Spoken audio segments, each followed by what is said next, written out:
Welcome back to the MHS channel. First, I'm very curious to know where you're watching from and at what time. Feel free to share in the comments below. Also, if you have any feedback or suggestions for how the channel can improve, don't hesitate to leave a comment. I used to be a criminal detective, familiar with chasing criminals through the dusty streets of New York. But now, I sit in a small room, my ears filled with urgent calls through the 911 dispatch center. This is a punishment, or at least that's what my superiors call it.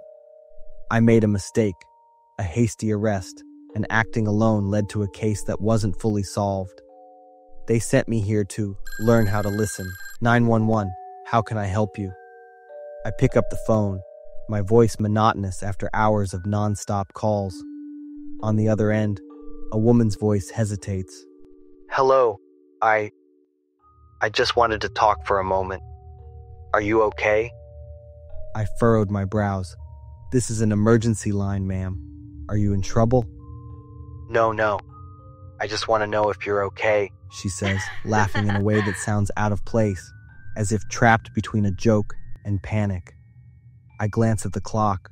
Only a few minutes left until my shift ends. I sigh. Ma'am, if this is not an emergency, I'll have to. A man's voice suddenly cuts in, commanding, Get in the car, quickly. I freeze. Are you in danger? Please answer yes or no. She chuckles as if I've said something absurd. Maybe yes. I sensed something was wrong. Tell me your location. Do you see any street signs, shops, or anything? There's a moment of silence, only the sound of wind through the phone. Then, she whispers, barely audible, as though afraid someone might hear. I don't know. If I get in the car, then I will. My heart races. Stay on the line.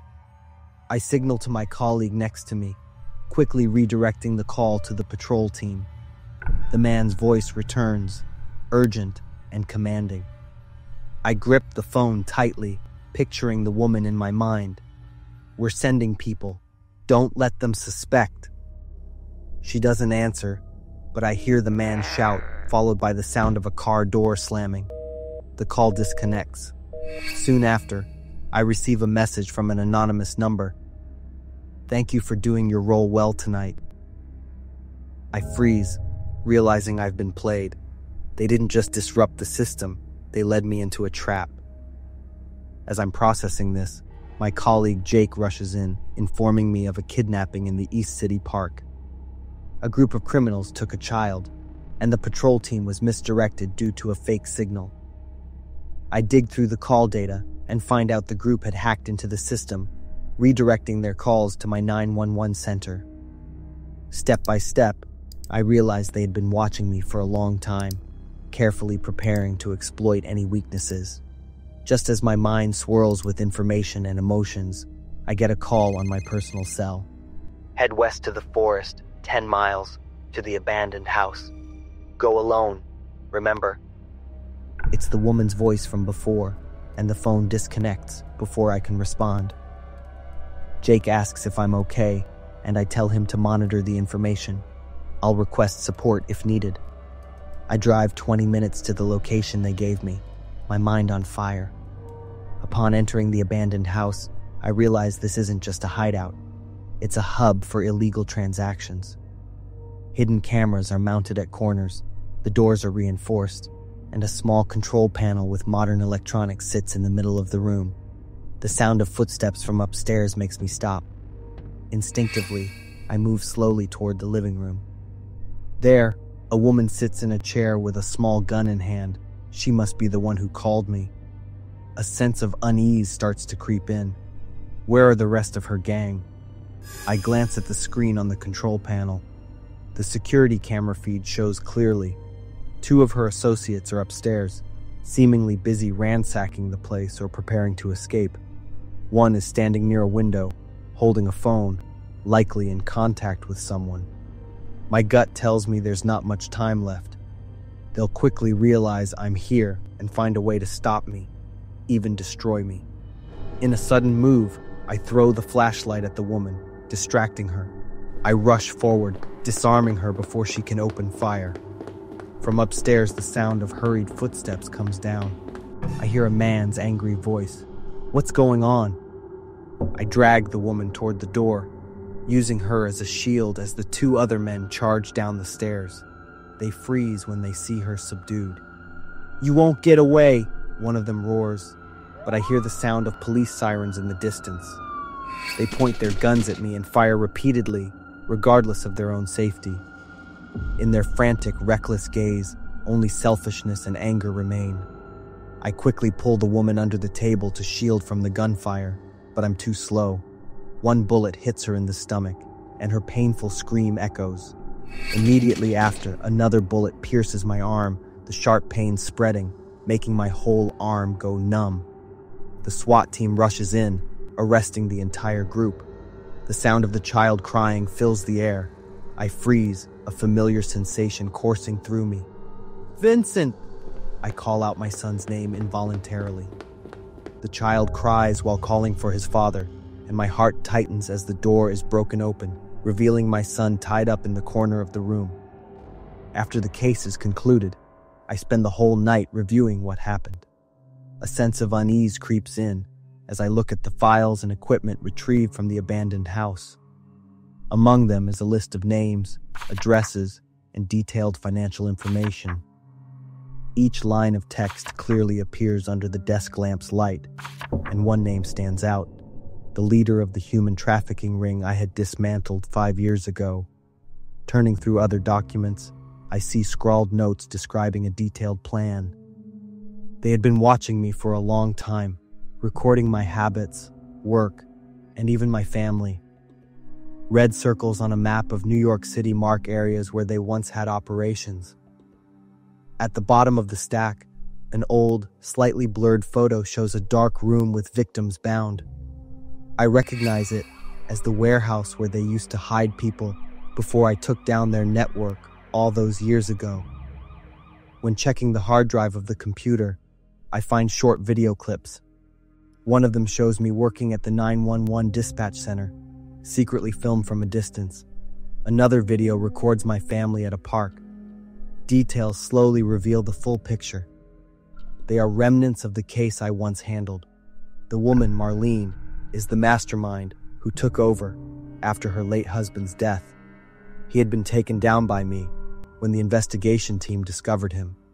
This plan not only aims to continue their illegal activities, but is also a way to get revenge on me. They want me to experience fear and helplessness, just like what they felt when their whole network was destroyed years ago. Even though the case is over, the haunting never lets go. The images in the files, the woman's eyes as she was restrained, and the child's screams still echo in my head every night. I propose the formation of an in-depth investigation team focused on tracking down the remaining members of the organization. Though I know this fight won't be easy, I feel a stronger resolve than ever. I must end this threat once and for all.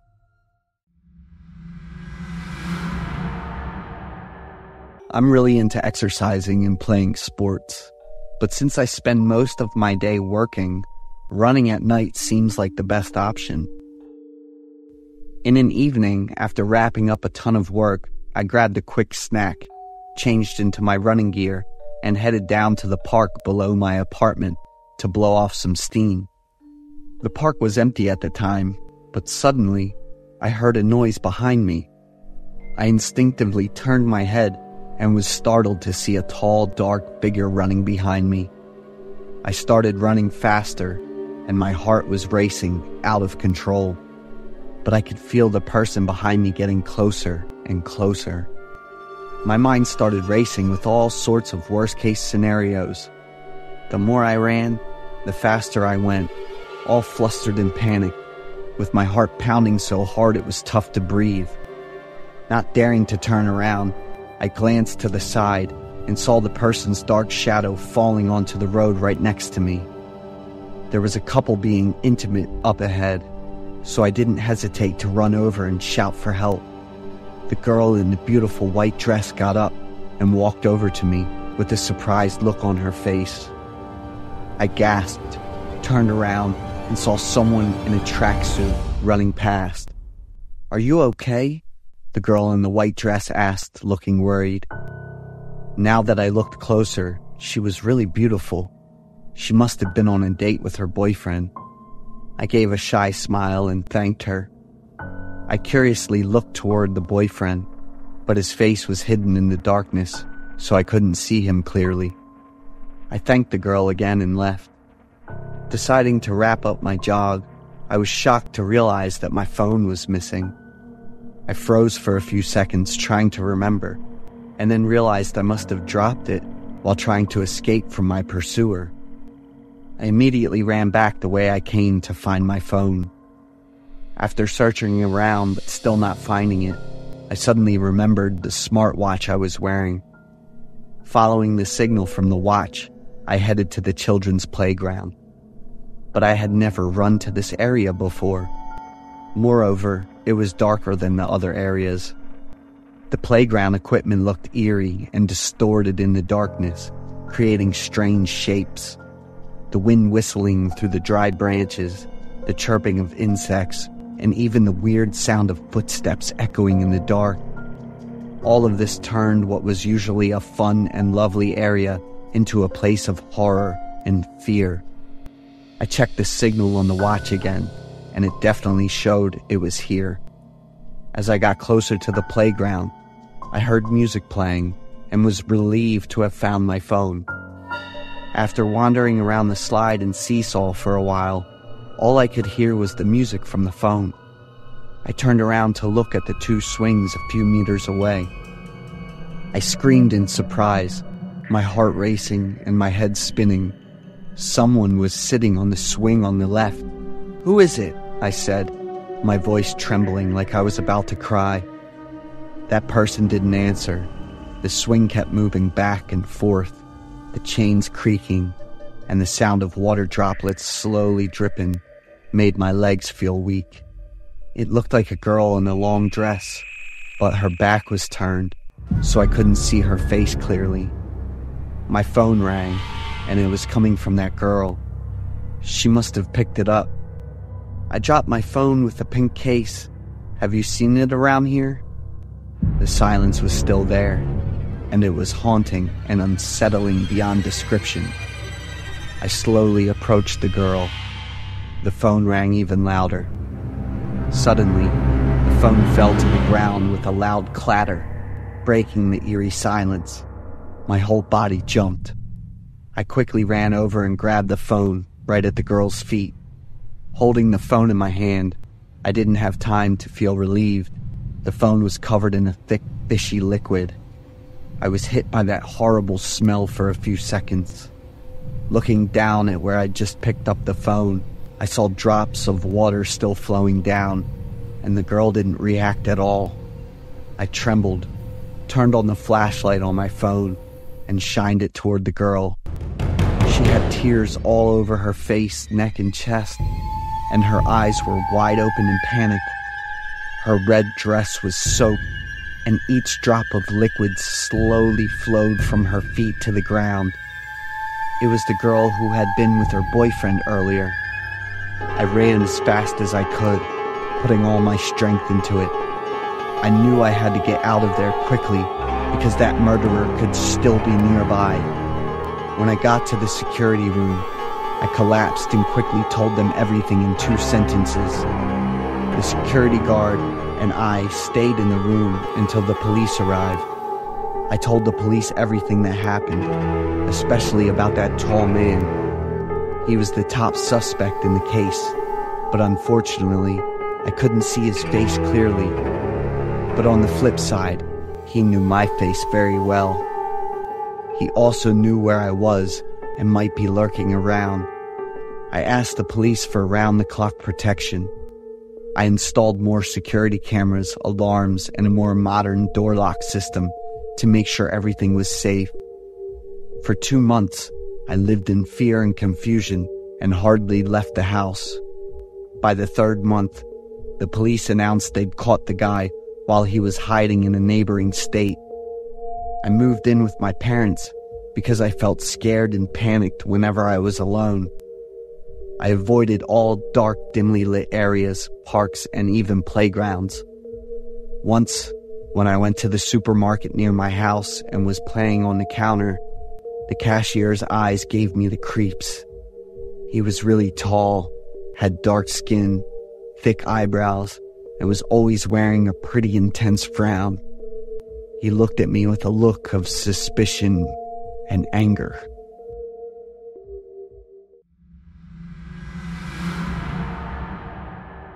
I'm Colleen, 25. I currently have a steady job in accounting. I met Cameron through a mutual friend. We quickly fell in love just a month after meeting. Partly because I was smitten by Cameron's good looks, and partly because he's so warm, genuine, and thoughtful. I even thought about marrying Cameron just 2 weeks into dating. The first 3 months of our relationship were definitely as sweet as a fairy tale romance. Cameron had a unique hobby that he was really passionate about.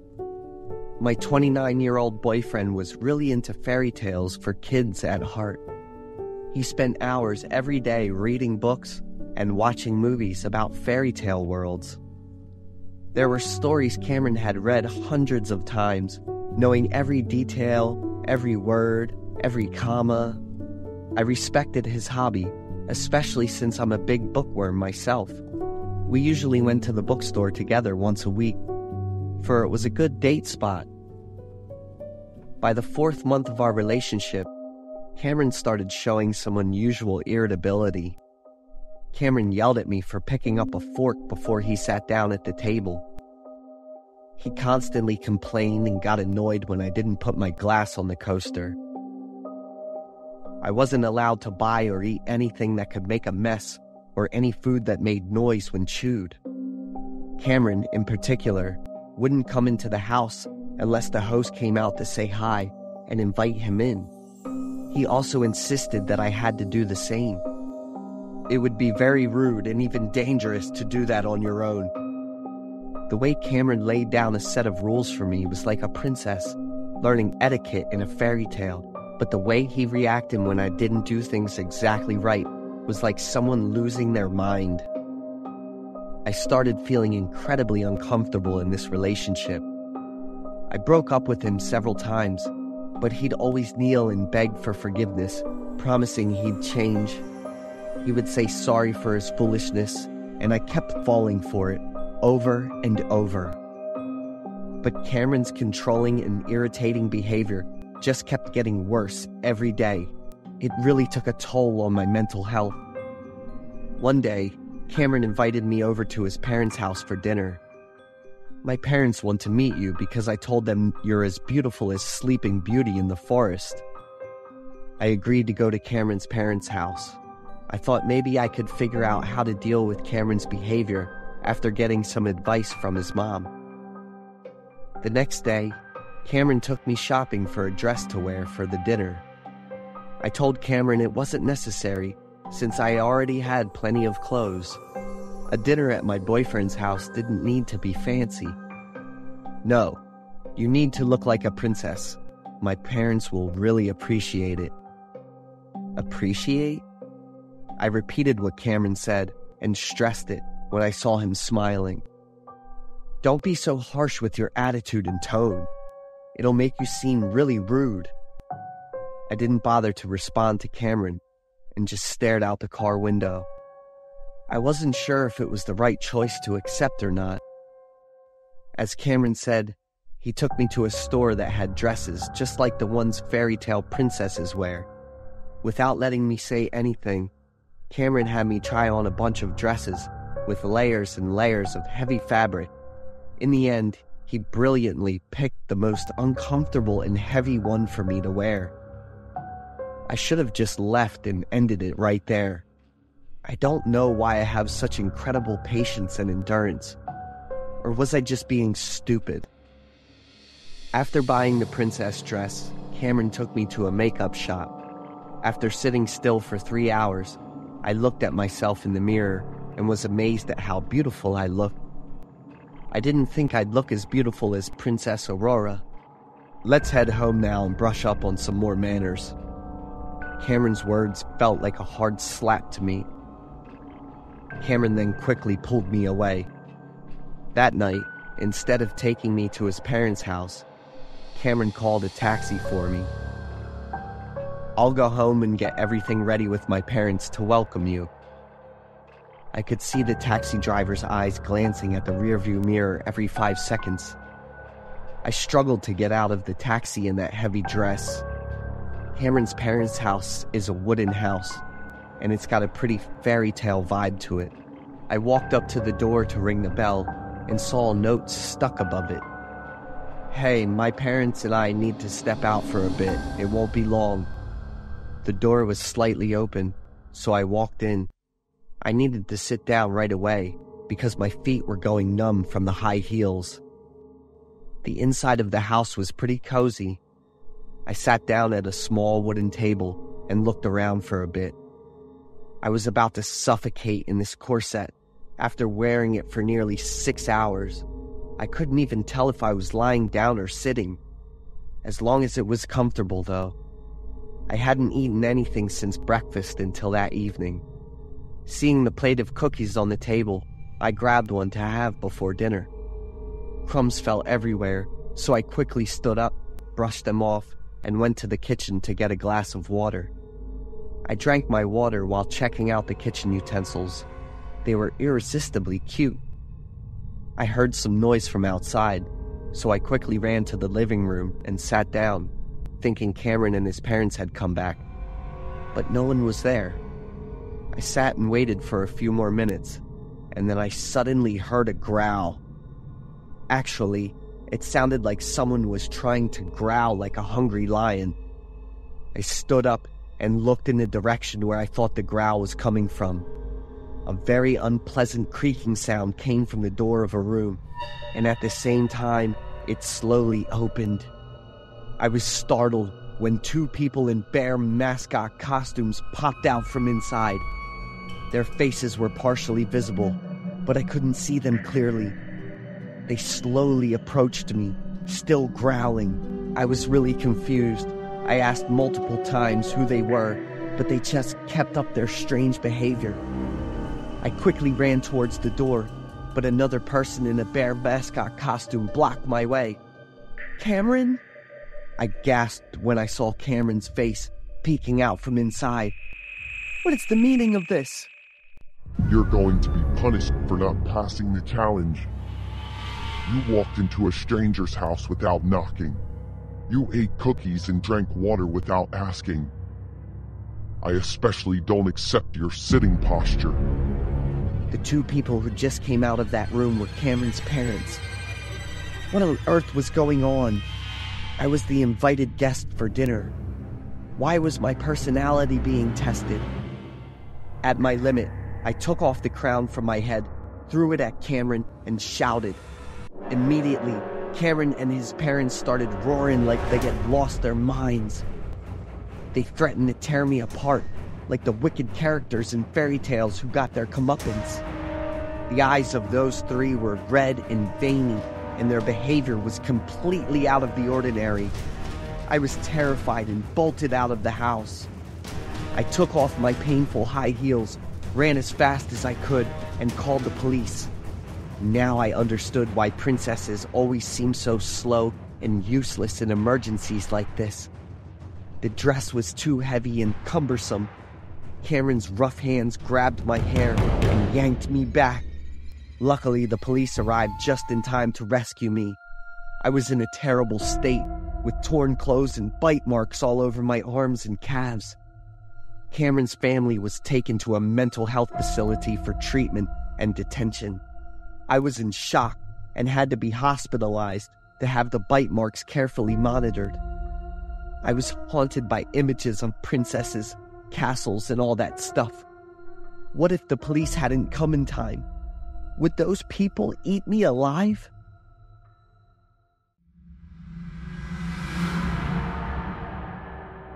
My name's Gina. I'm 18 years old. I'm the only daughter and a treasure of my parents. My family's residing in the busy city of San Antonio, Texas. Even though I was born and raised here in San Antonio, my heart truly belongs to my grandparents' home in Modesto, California, and it had always been ever since I came there to visit them. I love the fresh air of that place, so at every long school break, I always asked my parents for a chance to visit my gramps. The elders were delighted every time I came to their door. They typically took me around the almond garden, where I could really enjoy the peaceful atmosphere that the big cities could never give me. Old-fashioned as they were, my gramps didn't watch TV, but they listened to the radio instead. I was a fan of my grandma's little radio. Also, my gramps had a loyal shepherd named Max, who's their best friend. Max was a really smart dog for its type. Every afternoon I often grabbed my grandma's radio and jogged along the backyard hills with Max. I would then listen to music, have a snacking picnic with Max until the gramps called out for dinner. Those happy times I wished would last forever. But everything changed 3 years ago. My family had just returned after a long flight from our vacation with our grandparents in Modesto to San Antonio. 3 days later, my dad received a phone call saying that my grandma had passed away from an accident in the almond garden. That evening after school, I saw my dad and mom had prepared a huge luggage. Sadness lingered in their eyes.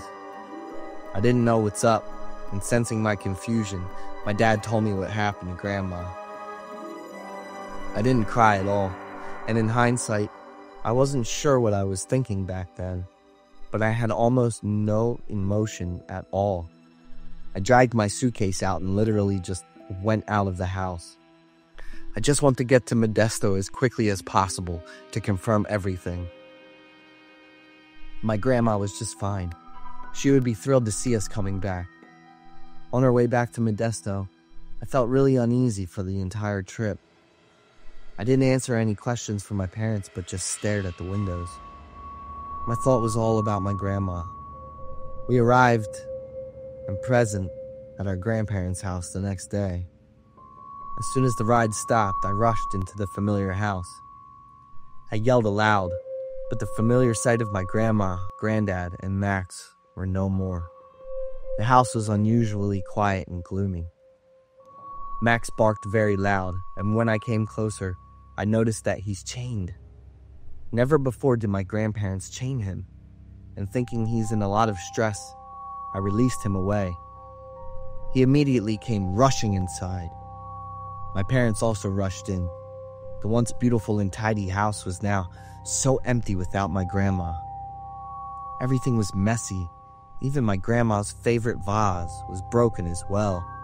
My grandpa sat motionless in the bed, right next to my grandma, and pale, lying motionless, bandage all over her forehead. No longer lingered on the thin thread. I was now completely collapsed. All I could do at that was cry. My parents also shared in my grief.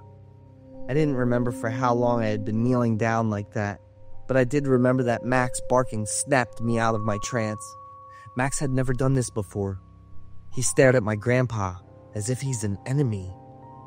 My grandpa angrily looked at Max. He kept mumbling something, and without any words, he picked up his pistol in the locker and shot his dog in the head. Everything happened so fast that Max could only let out a weak whimper before completely ceasing any motions. Me and my parents were all stunned looking at that carnage. What the hell was going on here? What happened to my grandpa?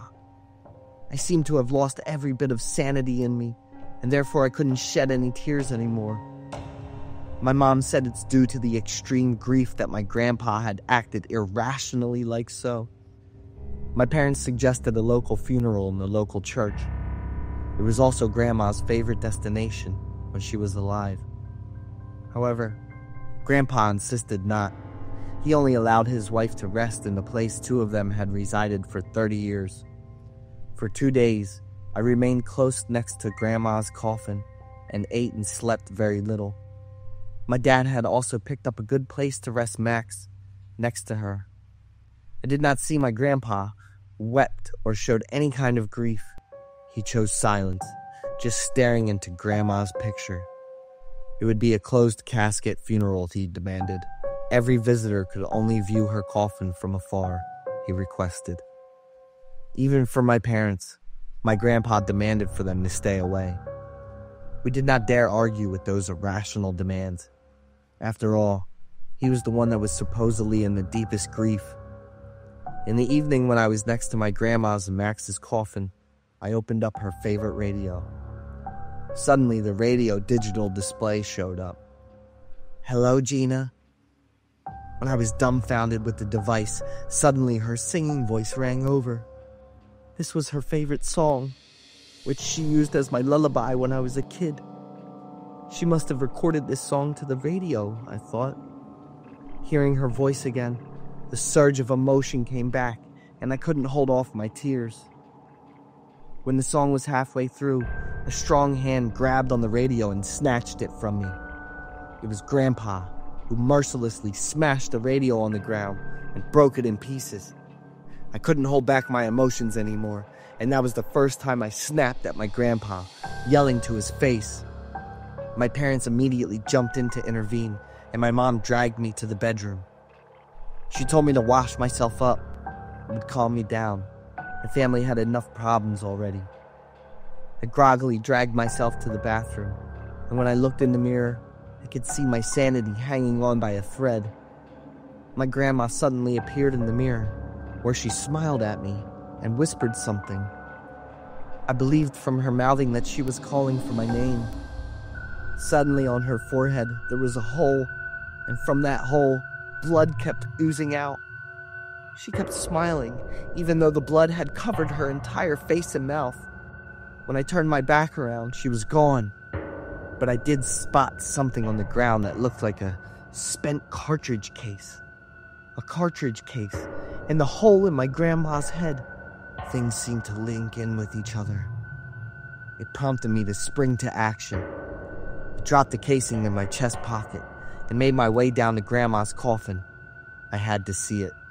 So I pushed open the casket and tried to look at my grandma's obscured bandaged head, when suddenly a strong hand grabbed my arm tight to the point of it being very painful. I had to bite my lips to not yell aloud. It was my grandpa. He was very close there, staring at me with bloodshot eyes and gritting teeth. I feel like he's someone else completely. The grandpa I knew and loved was no longer there. I swiftly snatched my hands away and turned back to my room. I remember to carefully hide away the cartridge case and my grandma's radio. After the funeral, my family must return quickly because we have many things to do back in San Antonio. On the day we went back, I didn't see my grandpa as my grandpa anymore. His changes scared me. 3 weeks later, I received the radio back from the repair and nervously turned it on when waiting for my grandma's warm voice. It bursted into tears. I really missed her. "What are you doing? Stop it! Are you out of your goddamn mind? Help! Somebody help!" That was all I heard by the end of the recording. For 3 years, I hid the truth from my parents. I tucked within me the haunting last moment that completely changed my loving grandpa. Now he's much weaker, and he's losing the fight against stomach cancer. Should I tell everyone the things I know and dig more into my grandma's death?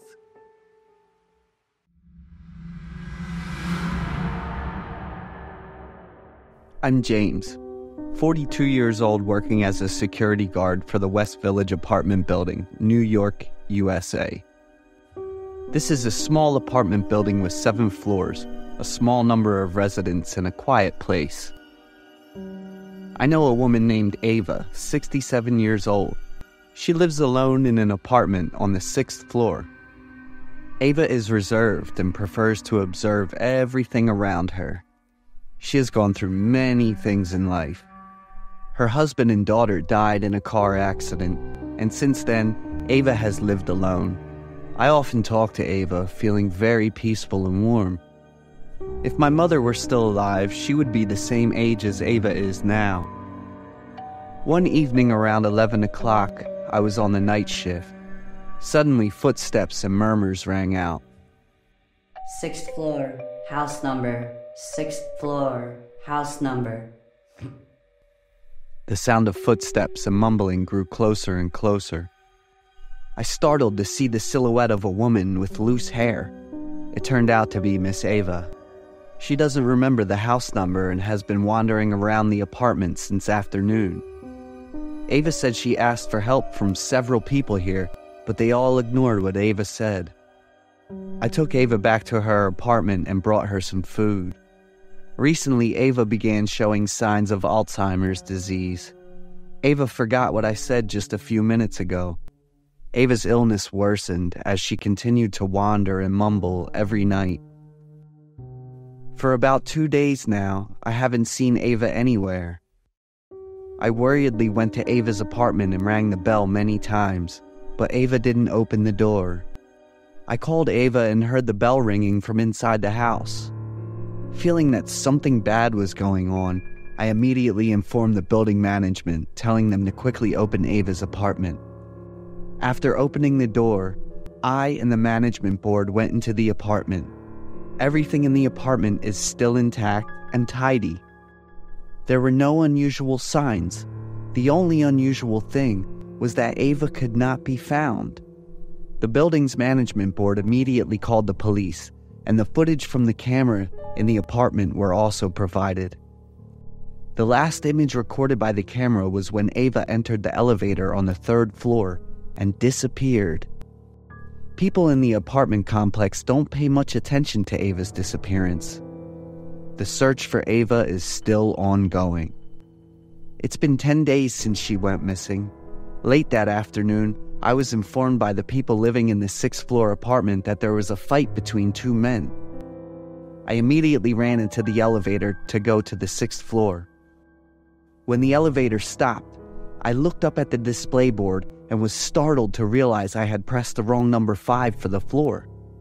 Before I could press the elevator to go to the 6th floor, the elevator door opened. Immediately, the stench entered my nostrils. An object immediately fell on me. I reflexively raised my hand to block it. It was Ava, to be exact. It was her body. Her face was close to mine, gray, her hair hanging down, and a terrible stench. My hands could feel her flesh melting as I held the body. I was shocked and speechless. The elevator warning sound kept ringing. I dragged Ava's body into the elevator and pressed the button to go down. The building management board and police were present to get information and scrambled the scene. And I stood looking at Ava's body for a long time. After investigating and documenting all information, the police concluded the cause of her death as follows. The 5th floor of the building was blocked by an iron door, 50 centimeters from the elevator door. The iron door was locked. Because of Alzheimer's disease, Ava mistakenly pressed the elevator to the 5th floor and not the 6th floor. Ava walked out of the elevator door before she could turn back. The elevator closed and went down. The 5th floor is an area that was acquired a few months ago, so no one goes there anymore. So she had been stuck here for the past 2 days of her disappearance and all the days of searching. The police tried standing at the location where Ava was stuck and yelled, which was clearly heard by part of the area on the 4th and 6th floors. So why didn't anyone heed Ava's plea for help?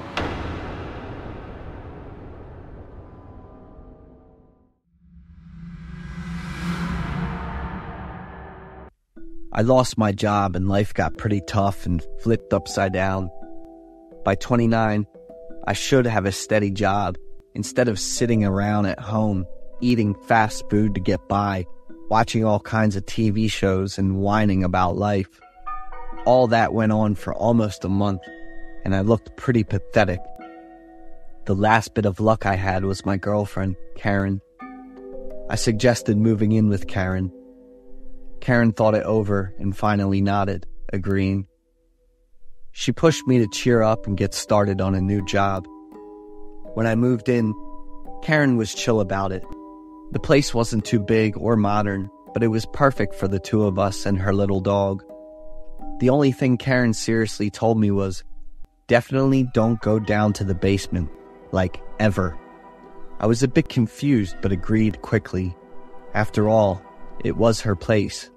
The basement was the spot I hated most in any house.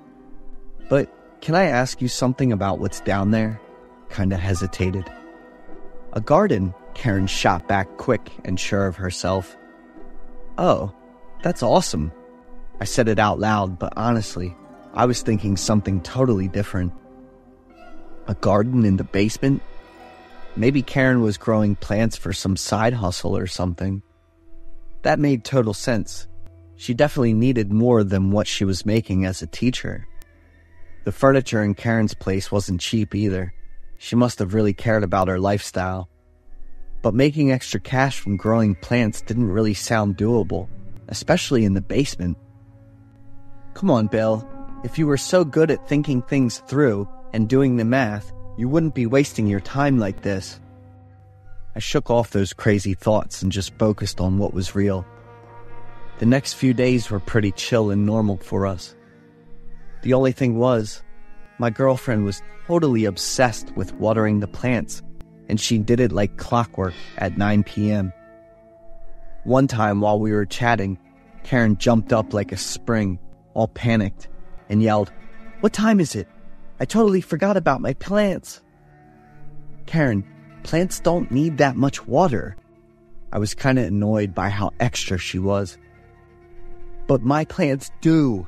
She shot me a look, stressed each word, and then walked off. I waited for Karen in the living room. She always spent about an hour in the garden. I was curious about how big the garden actually was. I quickly apologized when I saw Karen coming up. She was all happy again, and we made up. The next morning, I got the electricity bill from the power company, and Karen wasn't home at the time. I didn't rush to open the bill. I figured I'd pay it, but I also wanted to chip in a bit for my girlfriend. Just then, Karen came home and asked, "Is that the electricity bill?"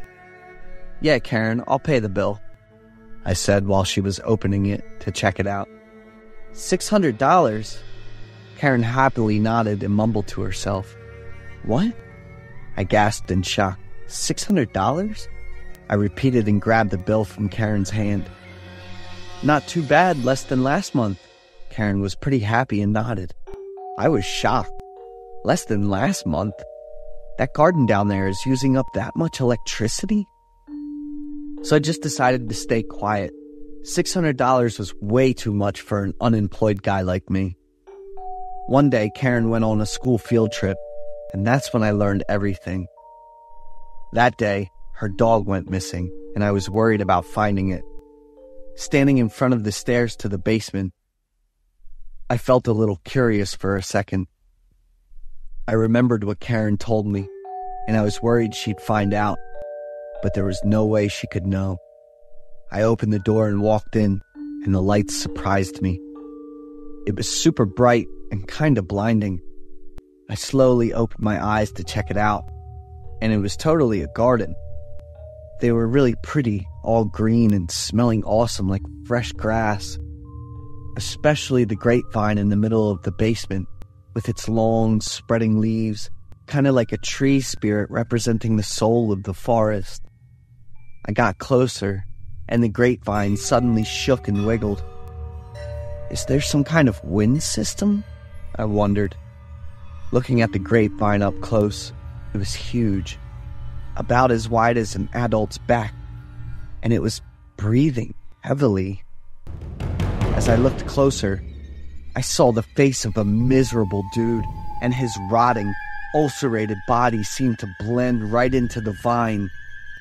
I freaked out and ran away, packed all my stuff and took off. I even smashed my phone like a total idiot when I saw Karen calling. I'm still in a panic, and I don't want to call the police because I still love and appreciate Karen. What am I gonna do now?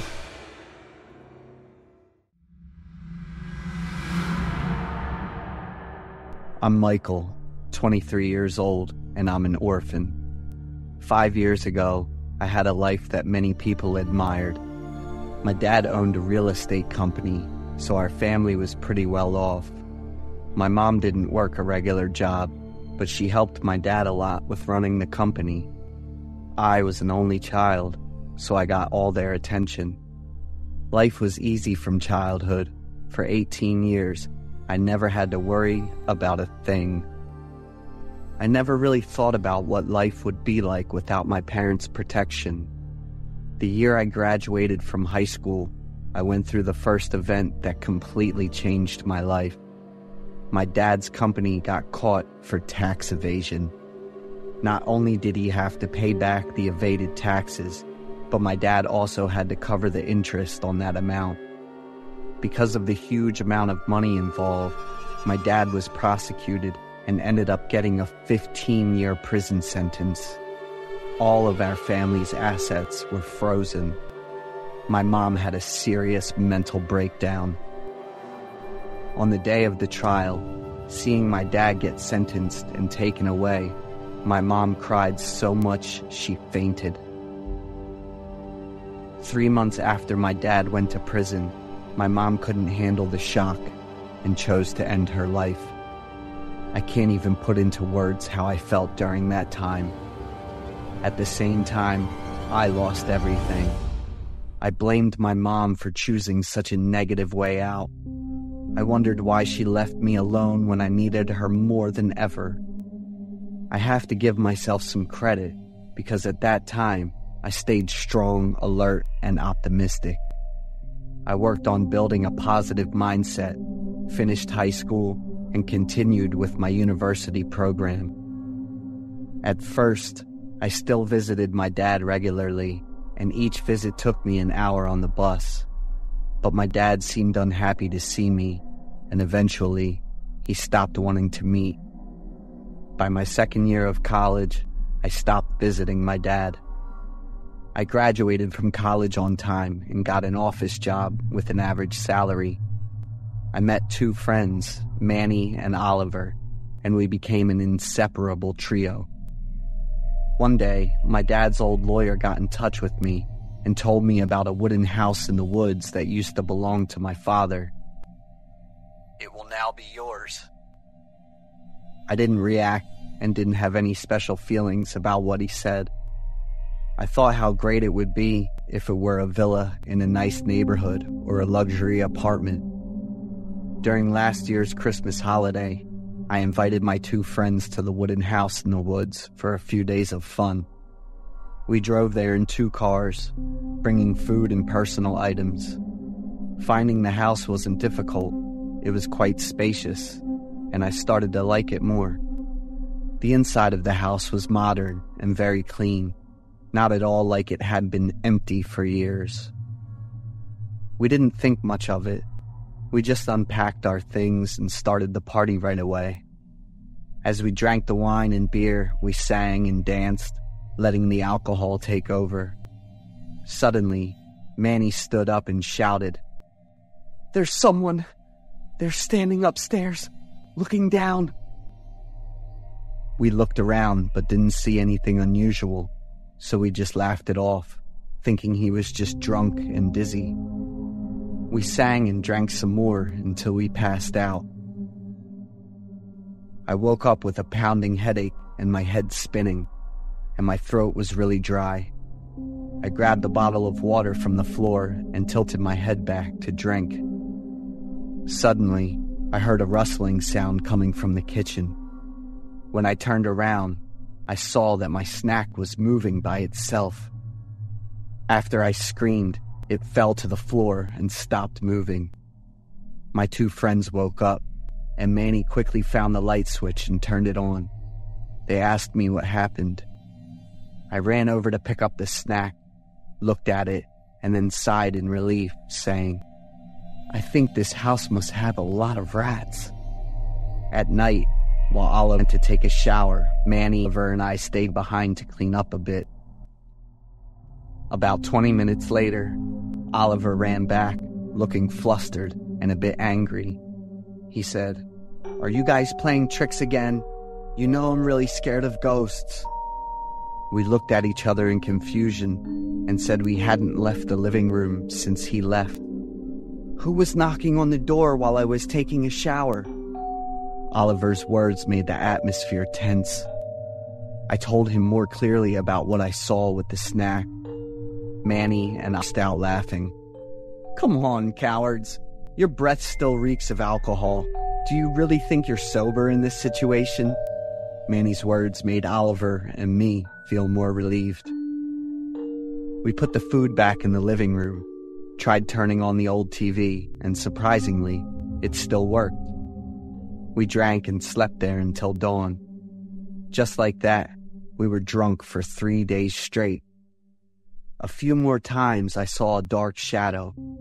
Oliver heard crying, and some furniture and food in the house disappeared for unknown reasons.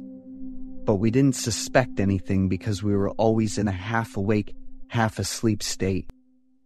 By the 4th day, the food was gone, so we decided to walk to the nearby town to buy some more. We left the house at 9 a.m., and when we got back to the forest, we could smell something burning from a distance. Feeling like something was wrong, the 3 of us rushed toward the house without saying a word to each other. The wooden house slowly came into view, but was 80% burned. Luckily, the fire hadn't spread to the forest or the 2 nearby cars. I was stunned to see the last property my father left burned to ashes. Now it was just a pile of half-burned wood. Suddenly, a woman's scream echoed through the area. She rushed towards me with an angry look, like she wanted to tear me apart. My 2 friends quickly stepped in and stopped her. The woman ran into the fire, which hadn't been fully extinguished, and used her bare hands to flip each piece of wood that was still glowing. It took us a few seconds to react. Oliver quickly called the police, while Manny and I tried to get the woman out of the fire. After a while of searching, the woman stopped when she found something on the ground. She just stood there staring, and then let out a scream of frustration. Underneath the charred wood, a burnt corpse was found. The woman was crying and mumbling, and it seemed like she couldn't speak properly. We couldn't say a word as we watched the woman hold the body in her arms, even though her hands were blistered from severe burns. The police showed up after 20 minutes, bringing along a 6-year-old boy.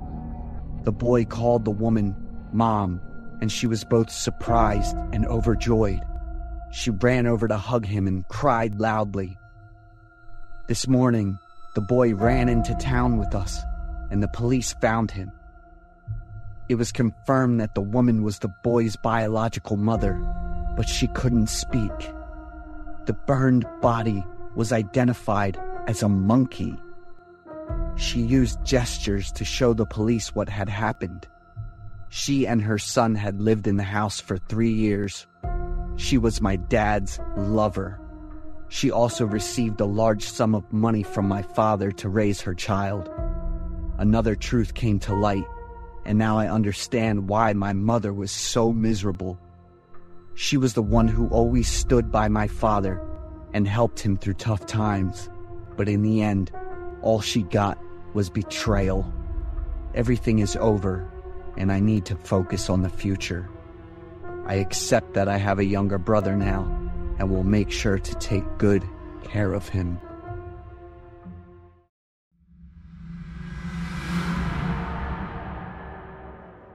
I'm Jax. I was 31 years old. I thought I was handsome with blonde hair, blue eyes, over 6 feet tall. There are many interesting persons I've met, but I'm still waiting for the one who's really right for me. On the flight back to visit my family that summer, after all the check-ins, I sat waiting for the boarding time. A man sitting in the opposite row looked at me intently. He has toned muscles, healthy brown skin, curly hair, and a high nose bridge. He wore an elegant black suit. I think he was on the same flight as me. The flight was suddenly delayed by 2 hours because the destination was having bad weather. I had to play games on my phone to pass the time. About 30 minutes later, I was startled to see that man still looking at me, smiling, friendly, and waving. I was a bit surprised and waved back. I was actually quite impressed with that appearance. He proactively approached, introduced himself as Alex, 33 years old, and working as an engineer in Texas, which is also my hometown, coincidentally.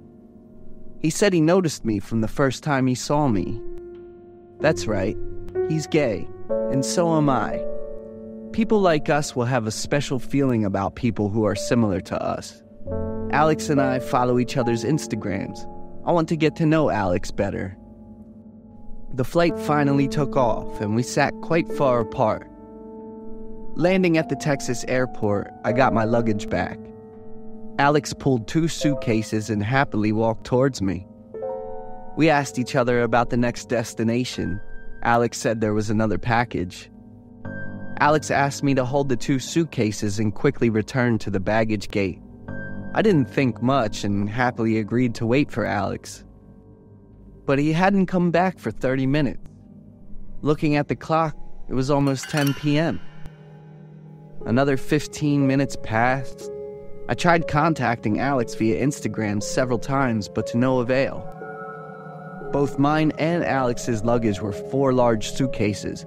I couldn't drag them all over the airport to find him. Hunger and fatigue made me frustrated. Alex called me back, apologizing very much for keeping me waiting. Because something unexpected happened, Alex left the airport first. Alex told me to go to the address he texted and sent a private driver to the airport to pick me up. He wanted to invite me to his house for a meal to thank him. I felt better after receiving Alex's call. Alex's personal driver is a man taller than me, with a fierce face. The car he picked me up in was quite old, cluttered with bottles and jars, making me feel uncomfortable. The driver took me to a small, shabby house on a deserted road.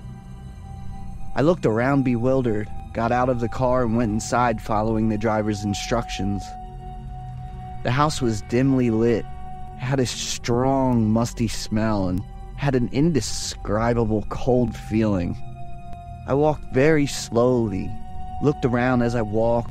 The driver was still walking behind me and staring at me. I started to feel scared, told the driver to call Alex to come and get the suitcase back and I would wait here. He didn't answer or do anything, just stood there staring at me. Taking a few seconds to try to calm down, I quickly walked towards the door, saying as I walked that I had something urgent to do first and would text Alex later. The driver immediately stopped me. I was stunned. There was a noise behind me. Before I could figure things out, the driver grabbed my arms and restrained me. He forced me to go deeper into the dark house despite me asking a lot of questions.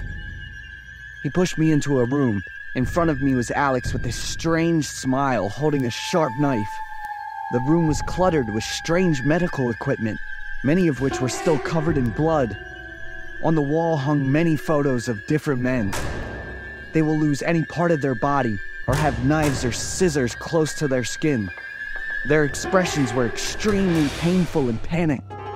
The middle photo and also the largest photo is a photo of Alex and the driver taken together. They posed with extremely intimate gestures and smiles as if they were mocking viewers. So panicked, all I could do at that moment was run away. I tried to struggle away from the driver, but his strong grip held me firmly. Alex grabbed my hair with one hand and held it tight. His other hand slowly brought the knife towards me. I begged in fear, but Alex continued to bring the knife. Alex and the driver burst into perverted laughter and were extremely satisfied when they saw me begging and shaking. Just as the tip was about to touch my face, the loud sound of police outside surrounded the house. Alex and the driver looked out in surprise. I took the opportunity to get up and escape. Running outside, I saw 3 police officers, along with my father, looking at me worriedly. On the way with the strange driver, I had texted my dad about my situation and sent him the location. Luckily, he arrived in time. Alex and the other driver were arrested. They're actually a gay couple. They target gay people like me, terrifying them with blood and wounds, satisfying their perversion with screams and begging. Everything is completely different from the kind and handsome appearance that Alex has. His face and that disgusting smile still haunt my mind to this day.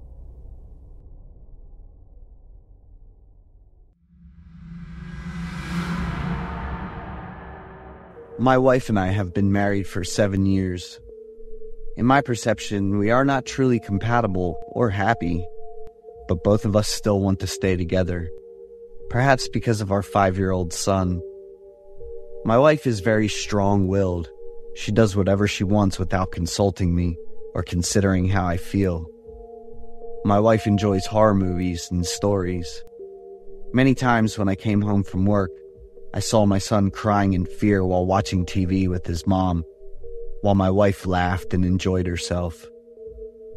"Hey, love, I've always wondered what it would be like if I let you live in the basement like that main character, huh?" I don't like that at all, Alice.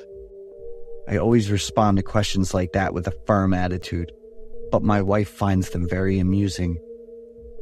One time, while I was in the shower washing my hair, I stood in front of the mirror and screamed, so startled that I fell backward onto the floor. A lot of blood was flowing down from my head and face. It took me a few seconds to realize something unusual. I didn't feel any pain at all. I raised my hand to my nose and realized it was paint. I grabbed the bottle of shampoo and decisively poured it out, revealing nearly a liter of red paint inside. I sighed in frustration, knowing for certain who the culprit was. When my wife saw my disheveled appearance and the shampoo bottle in my hand, she burst out laughing. "It looks like a lot of blood, doesn't it? I really love that shade of red." "Stop with these silly games, Alice," I said irritably, expressing my annoyance. My wife shot me a sharp look and carried our son away. By evening, she returned to normal, hugging me and whispering in a cutesy tone that sent chills down my spine. "Don't tease me, or your new home will be the basement." "What do you mean?" Suddenly, a loud knock echoed at the door in the middle of the night, startling me. "They must be here. Sooner than I thought." My wife hinted at something and chuckled. I hurried to open the door and was surprised to see 3 police officers. "Hello, we are here to arrest Mrs. Alice Evans." My wife followed right behind, and she was quickly handcuffed by the police, but she seemed very amused and confident. "Can someone please explain to me what is happening here?" "We will send you all the information and the interrogation video tomorrow, Mr. Evans." And just like that, my wife was taken away, and she gave me a very strange smile. I sat in the living room all night, filled with thoughts and speculations. The next afternoon, I received the video sent by the police. "I used a chain to lead him like a little dog. That's what he likes." "Why did he die?" "Maybe I was too rough. I think so, but that was also something he enjoyed." "And then what did you do?" "I took his head like this." My wife had been cheating on me for 4 years, and she had killed that lover. It didn't take me long to dismember him. It was quite fun. "Do you want to play a treasure hunt game? There are more body parts hidden in that basement." Alice killed her lover, dismembered him, and hid the parts in the basement of his own parents' house. She was proud and extremely satisfied, describing in detail what she had done with both words and actions. I felt terrified by the familiar face I had called my wife for the past 7 years. Reflecting on Alice's words and actions, I now fully understood the twisted and terrifying implications she had towards me. The psychological shock was so severe that it plunged me into a state of extreme distress. I couldn't sleep because I was constantly reminded of Alice's presence in this house, along with her belongings still here. I knew my wife had an unhappy childhood. Alice's mother died of illness when she was very young. Her brother died in a motorcycle accident shortly after. Her father was the last remaining family member, but he remarried, committed a crime, and was sentenced to 12 years in prison. I tried to use my love to compensate for all the pain Alice had endured, but perhaps my love was too small after all. On the day of the trial, I did not go, but left with my son. It is known that Alice received a life sentence without parole with a very pleased smile. I also realized that a family's circumstances play a significant role in shaping a person's character.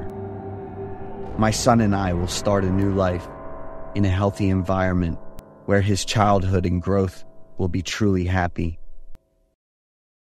The story is based on a true event about a bizarre female murderer named Taylor.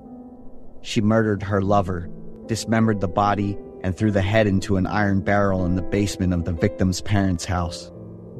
After being informed and confirming the details about the dismembered body, the police arrived at the house and arrested Taylor that very night.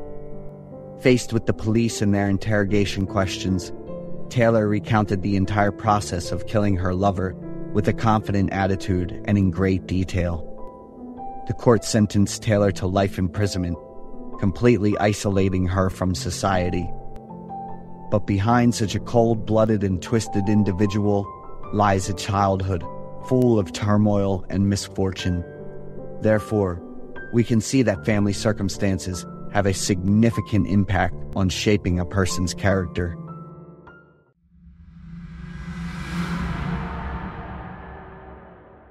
I'm Richard, 29 years old. I work as a driver for the ride-sharing company Uber. Currently, I live with my grandmother in a small house in San Francisco. Here, the demand for ride-sharing services from people is very high. I might be able to scrape out a living for me and my grandmother. If there's no important matter, I'll work every day from 9 a.m. to 10 p.m. One weekend evening, I had almost no passengers for the whole day. At 10 p.m. when I was about to end my workday, suddenly the app showed a ride request. Looking at the distance, it was quite far, in the suburban area. But since I didn't have many passengers all day, I gladly decided to accept the ride.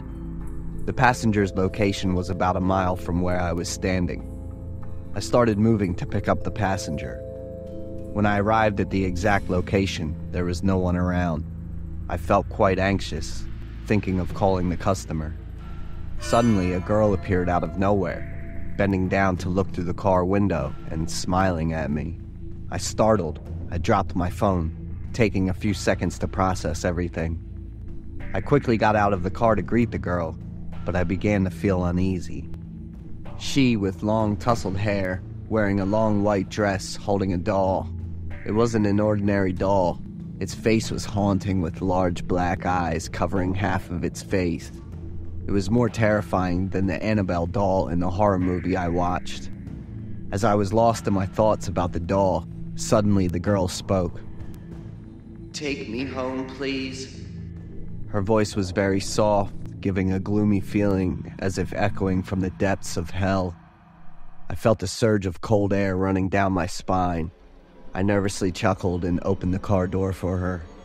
But she looked at me with amusement and then proceeded to open the door and sit in the back seat. I quickly sat in the driver's seat and started the car. Even though I'm a 29-year-old guy with a fairly tall stature, in that situation, I'm sure anyone would be as shaken as I was. I drove, my body drenched in sweat even though the air conditioning in the car was on. As I was about to stop at a red light, that girl uttered that scary voice again. "What if we run the red light? If you get fined, I'll pay, don't worry." After saying that, she chuckled, and I also laughed out loud to dispel that ominous atmosphere. But my laughter stuck in my throat. I said I'm a law-abiding person, so I wouldn't do that. "You're such a coward, but living people are usually like that, unlike me." Again, that teasing laughter, but it was really not amusing at all. My body was cold, but I kept sweating. All I could do was to gulp and stay as calm as possible. I remained silent, trying to drive a bit faster to end this ride, Occasionally, I glanced at the rearview mirror to check on the back seat. "Focus on driving, please," that gentle voice echoed, making me startle, instantly stiffening my body. Suddenly, there was a desperate scream, and reflexively I turned back to look. A grotesque face with bulging white eyes full of red veins, the mouth screaming loudly, was inches from my face. The horror I felt at that moment cannot be described. I panicked and screamed loudly. Fortunately, the sharp reflexes of a driver helped me step on the brake correctly, instead of the gas pedal. The girl, holding the doll with the grotesque face, fell back into the back seat, laughing hysterically. I still hadn't recovered. My heavy breathing only seemed to excite her even more. Do living people get startled like that? What on earth was happening to me?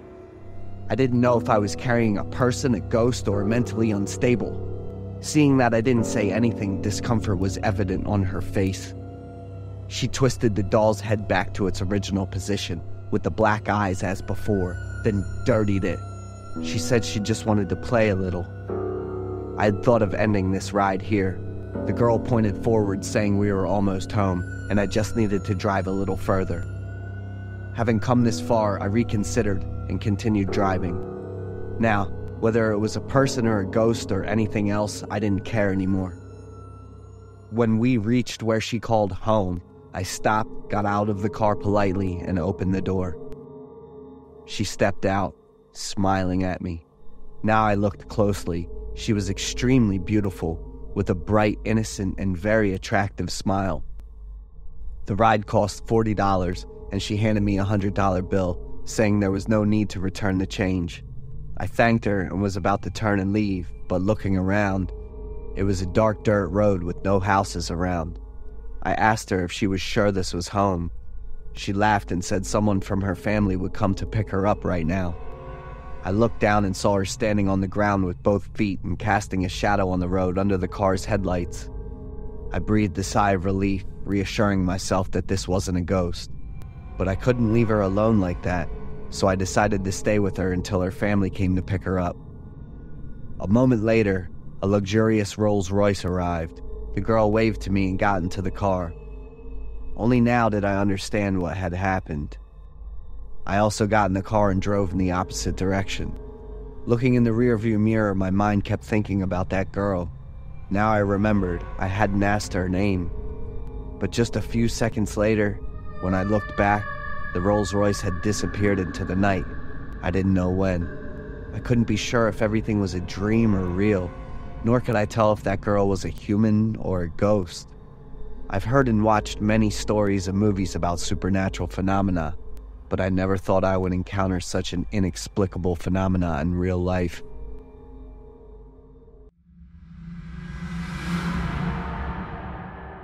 I'm Hal, 37, and I run a Taco Bell right on a busy street downtown. The place gets a ton of love, so I'm basically working around the clock. One night, around 10:30, I was about to shut down after a long 16-hour grind. Out of nowhere, a couple walked in looking all unsure. The guy went, "Hi, sorry, but can you hook us up with whatever food you've got left?" I was kind of confused, so I didn't reply right away. "We come from way far away, and your place is the only one open." So I was like, "Just hang on a sec." And I couldn't say no since they were customers, you know? It took me like 10 minutes to whip up 2 burritos, even though I didn't have all the ingredients. The couple was super grateful and dug into their food, and watching them enjoy it made me feel way less tired. I was just wandering around cleaning the cashier counter for a bit, and when I turned around, the woman was still munching while the guy was staring at me. I asked, kind of worried, "Is there something wrong with the food, man?" He smiled a bit and said, "Oh no, it's awesome." Usually when I get compliments like that from customers, I'm super happy. But the way the guy looked at me and smiled just gave me the creeps. The guy asked me, "Are you the owner of this place?" "Yes." "Great. Do you live by yourself?" I was like, "Yeah, I live just a few minutes away." I have no idea why I blurted that out without thinking or being careful. The guy got up, threw some cash on the table, and walked out, and the woman quickly jumped up and followed him. I didn't think much of it, just headed home to crash since my body was totally telling me to chill out. As I walked out of the bathroom all wet, I heard loud banging on the door and a woman's weak voice. Help me, please. I froze for a few seconds before bolting to the door, while the woman kept banging and begging. I peeked through the peephole, and it was a woman in messed up clothes with crazy hair and a bunch of bruises all over her. I didn't open the door, but I asked, "What's wrong?" just to be safe. Let me in, please. He's about to catch up with me. I got even more on edge and said, "I'm calling the police right now, just chill out." No, please don't call the police. Just let me in. The woman got more and more freaked out, and her voice along with the banging on the door got faster and way more urgent. When I looked closer at the woman's face, I was shocked. It kind of felt like she was with that guy from earlier. For a few seconds, I caught a glimpse of anger in her eyes. I quickly grabbed my phone and said, "There's a woman in front of my house who needs..." The woman yelled, Don't call the cops. and punched the door. I jumped back a bit, and the phone I was holding dropped. A few seconds later, along with the woman's wild scream for help, I heard another guy screaming, "You're dead already, damn it." Open the door quick. I'm begging you. and then just like that, those scary sounds faded away. I hurried to the door and peeked through the peephole, but the woman was gone, and the guy was nowhere to be seen either. The sudden switch totally threw me off. I gripped the doorknob, caught between being scared and curious. There was an axe blade stuck in the door, like just a few millimeters from my forehead. I froze, and my heart felt like it stopped. The axe blade got pulled out, leaving a hole in the door, and this wild-eyed man said, "I want to taste your blood." The next few axe hits were super hard on the door.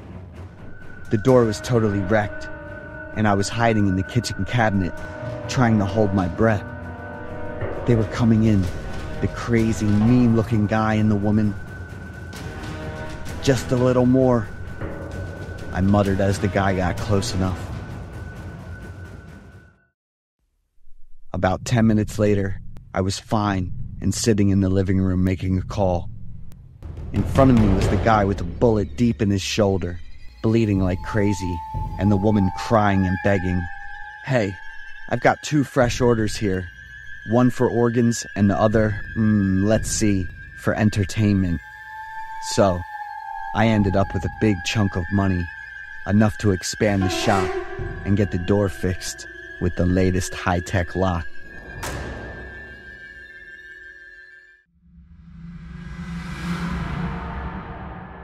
I am Joseph, 27 years old, currently working in real estate. My girlfriend Sarah and I have been together for 8 years. She is 2 years younger than me. Although we haven't made plans to get married, we've been living together for 2 years now. We reside in a comfortable house I bought in Austin, Texas. Sarah is amazing. She's beautiful and understanding. We share everything and do everything together. I often take her to gatherings with friends and business partners. People often tell me how lucky I am to have Sarah. I have a close friend named Charles, and Sarah has a close friend named Selena. Charles has been hitting on Selena, and he asked Sarah and me for help in winning her over. It would be great if they became a couple. We've been happy together until one day. That day, I had an important meeting with clients, so I told Sarah I would be home late. Around 6 p.m., Sarah texted me that she had already arrived home. Feeling reassured, I continued my work, planning to surprise Sarah with a bouquet of sunflowers when I got home. Sunflowers are her favorite flowers. But things didn't go as planned. I ended up coming home 3 hours later than expected. I hurriedly called Sarah right after finishing my work, but she didn't answer. When I arrived home, it was nearly midnight and the lights were still on. I thought Sarah was waiting for me. Entering the house with the bouquet and a cheerful smile, I called out to her, but there was no response. I hung up my coat and put down my laptop, holding the bouquet, and rushed to the kitchen. She wasn't there, although the dining table was set and the food had gone cold. I found it odd. Perhaps Sarah was upset that I was late. I ran upstairs to the bedroom, but it was dark inside. I turned on the light, but Sarah wasn't there. She wasn't in the bathroom or the study either. I started to feel worried. Sarah never gets upset for no reason, and she wouldn't leave me without saying anything to me. Searching throughout the house again, I urgently called Sarah's phone. The ringing echoed somewhere. I chuckled, thinking Sarah was just playing a prank on me. Following the sound of the ringing phone, I once again felt disappointed and more worried. Sarah's phone was lying in the kitchen sink. I unlocked her phone, and the screen displayed our ongoing conversation. Her message asking me when I would be home hadn't been sent. I began to panic. Sarah had never behaved like this before. I called Sarah's parents and her best friend Selena. They all said Sarah hadn't been to their places and hadn't been in touch. I searched the house again, praying that this was just one of Sarah's jokes. I felt utterly helpless and panicked. I called the police to report Sarah missing. They told me to calm down. She might have gone somewhere and forgotten to take her phone. They asked me to wait until the next morning. I was extremely anxious and I couldn't sleep that night, pacing back and forth in the living room, hoping to see Sarah's silhouette. Sarah didn't return, and the police began their investigation. The last surveillance camera footage showed her walking home, carrying a bag. She hadn't left the house since then. There were no signs of forced entry into the house. Nothing valuable was taken. Could Sarah have disappeared? With no leads, the police investigation began to stall. I felt like I was going crazy, not being able to find Sarah or understand why she disappeared. A week later, I received the devastating news that Charles, my best friend, was also missing. Coincidentally, Sarah and Charles went missing on this same day. I was plunged into despair. My intuition about this wasn't good at all. Nearly a month after Sarah and Charles went missing, my health and work deteriorated significantly. Several times I met Selena, but she didn't seem concerned about Sarah and Charles. Selena had a new boyfriend. Stupid. That girl and Charles disappeared at the same time, and you didn't notice anything unusual? I regret trusting these two. They're probably having a good time somewhere. Selena's words shocked me. My intuition always being vigilant, I searched the house again. Standing in front of the door leading to the basement, my heart raced and I struggled to breathe. I pushed open the door and stepped inside. A strong smell of death hit my nostrils. In the corner of the basement was Sarah, wearing the dress I had given her. But she didn't look like my beautiful Sarah anymore. Next to her on the floor lay Charles. I recognized his familiar figure. He lay there, arms reaching towards the door. Panic and agony overwhelmed me. I couldn't remember how long I stood there trying to compose myself and call the police. After the autopsies, the police revealed Sarah's cause of death was suffocation due to strangulation, along with signs of assault. Charles was determined to have died after Sarah, with multiple stab wounds to his abdomen and chest. At the crime scene next to Sarah and Charles' bodies, the police found a kitchen knife. There were Sarah's fingerprints on the handle and Charles's on the blade. That knife was one of the set in my kitchen. What horrifying event had occurred to them? Now I understood why Charles always tried to meet Sarah. Was there really a relationship between Sarah and Charles that I didn't know about? Selena's words contained some secret. Losing Sarah was truly painful and horrifying to me.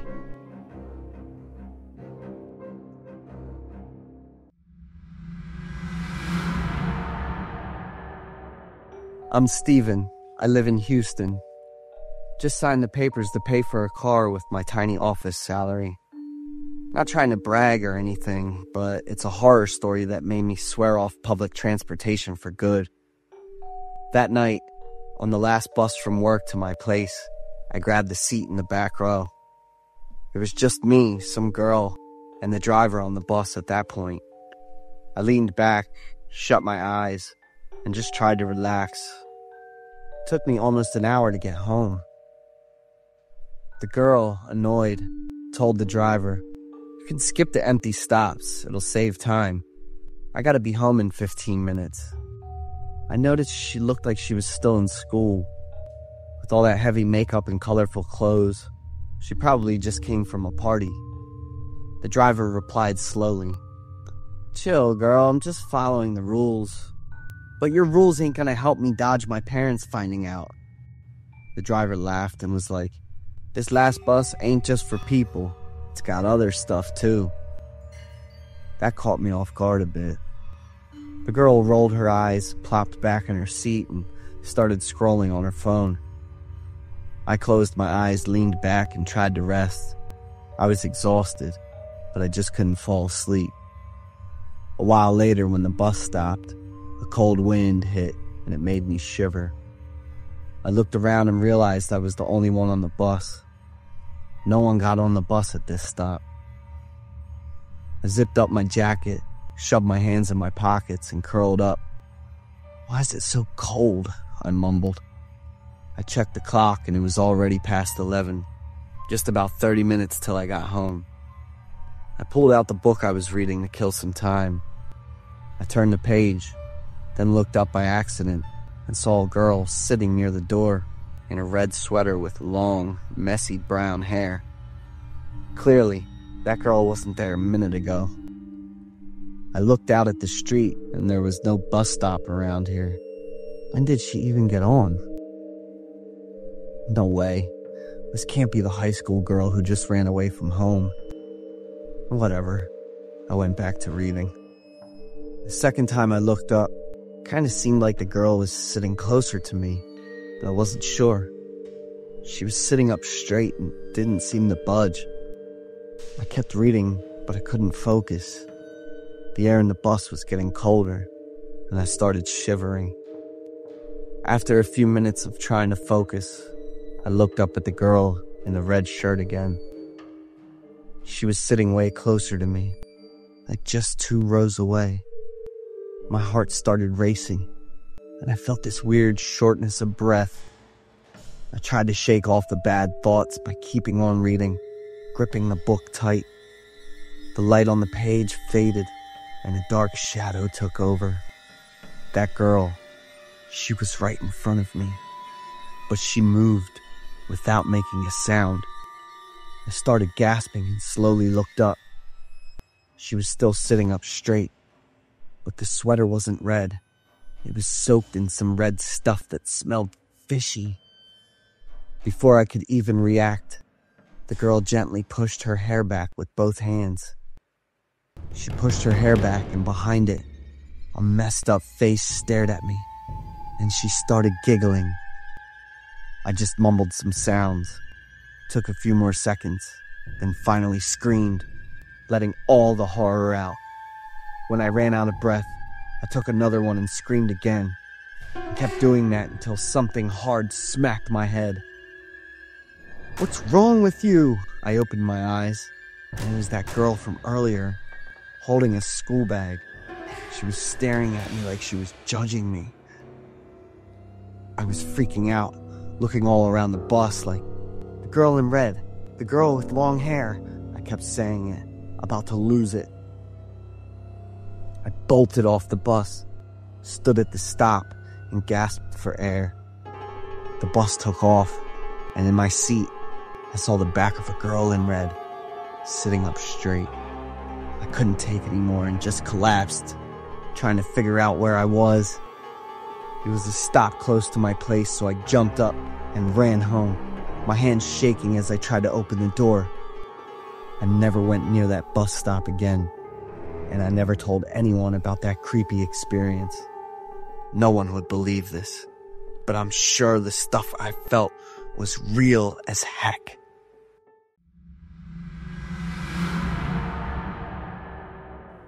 I'm Daria, 21 years old, living in Pittsburgh, Pennsylvania. My family is middle class and I have 4 siblings. After graduating from high school, I went to work to help my parents and my siblings. I chose babysitting because it didn't require any degree. After several years of working in my hometown, I came to New York. I wanted to increase my income by working for rich families. I went to Manhattan, New York, where the world's largest concentration of billionaires and millionaires is located. I was hired to babysit for a family who lived in a house that looked like a castle in a fairy tale. I am responsible for taking care of 3 children. Baron, 10 years old, Savia, 8 years old, and Aiden, 6 years old. The 3 children were perfect. They are very polite and obedient. Baron, Savia, and Aiden are not the same. Each child will resemble their father in some way. As far as I know, the boss is a businessman, 44 years old. He will be home on odd days of the week. I also never saw his wife. Surely such rich families will have complicated stories like those in the movies. Nothing would come of it until the last few weeks. I received a call to my family's landline. The children are about to be in trouble. Save them quickly. A man's voice, very deep and a bit frightened.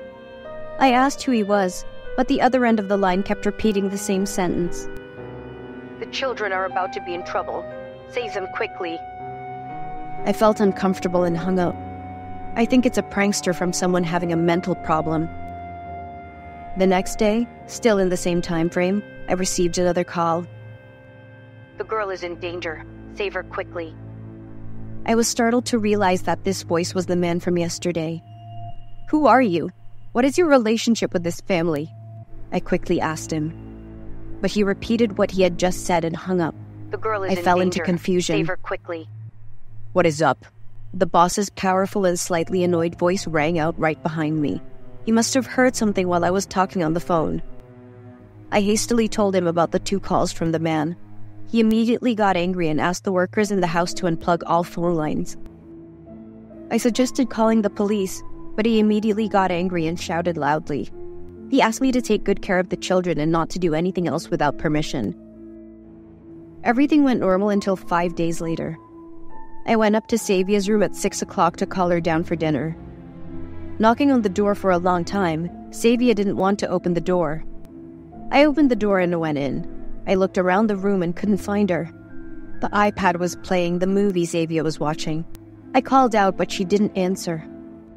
Running downstairs in a panic, I quickly told the housekeeper to quickly call the boss. Savia was missing. But the strange thing was that everyone present in the dining room was indifferent to what I said. They continued to eat their meal very calmly. Even Baron and Aiden did not react when they heard their sister was missing.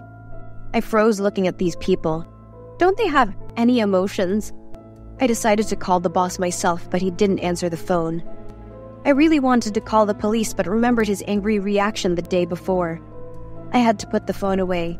I'll wait until the evening when he comes home. Today is also Thursday. As soon as I heard the sound of his car, I quickly ran to tell the boss about Savia's disappearance. But his reaction once again shocked me. She misbehaved. She will be punished and come back in a few days. I'll say it again, just mind your own business. His cold and bloodshot eyes looked straight at me. It made my body stiffen.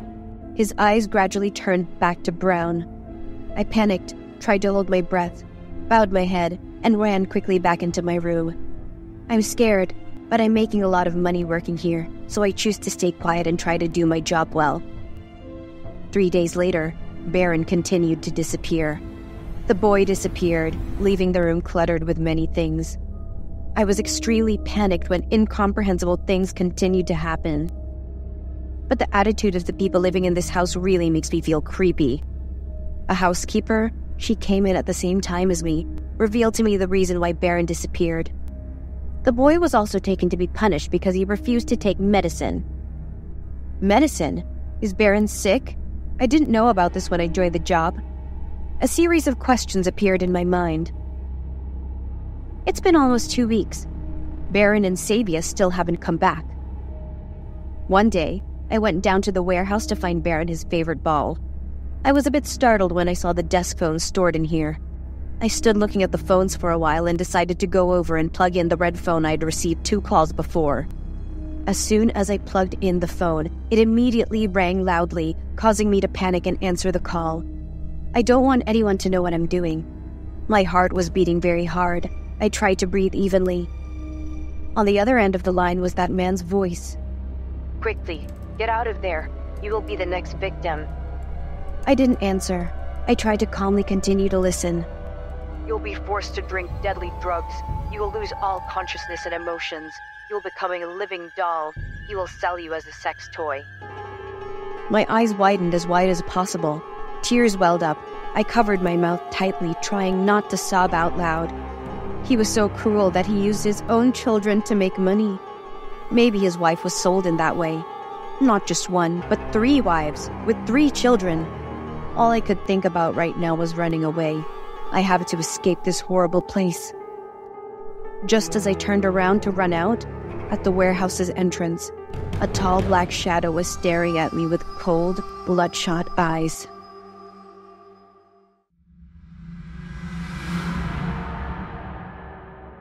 I'm Orla, 29 years old, living in Houston. I have a happy life because I enjoy my work and have extra income. Currently, I live alone in a spacious and cozy house.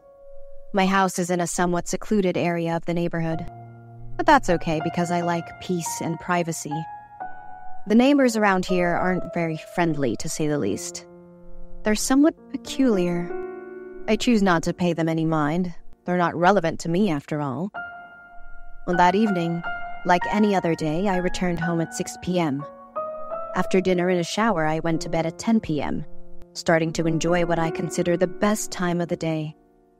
I got into bed, lying comfortably with a book I was halfway through. I called Milo, my cat whom I've had for 2 years. Usually when Milo hears me call, he happily runs over and lies next to me. But this time he curled up, staring ahead.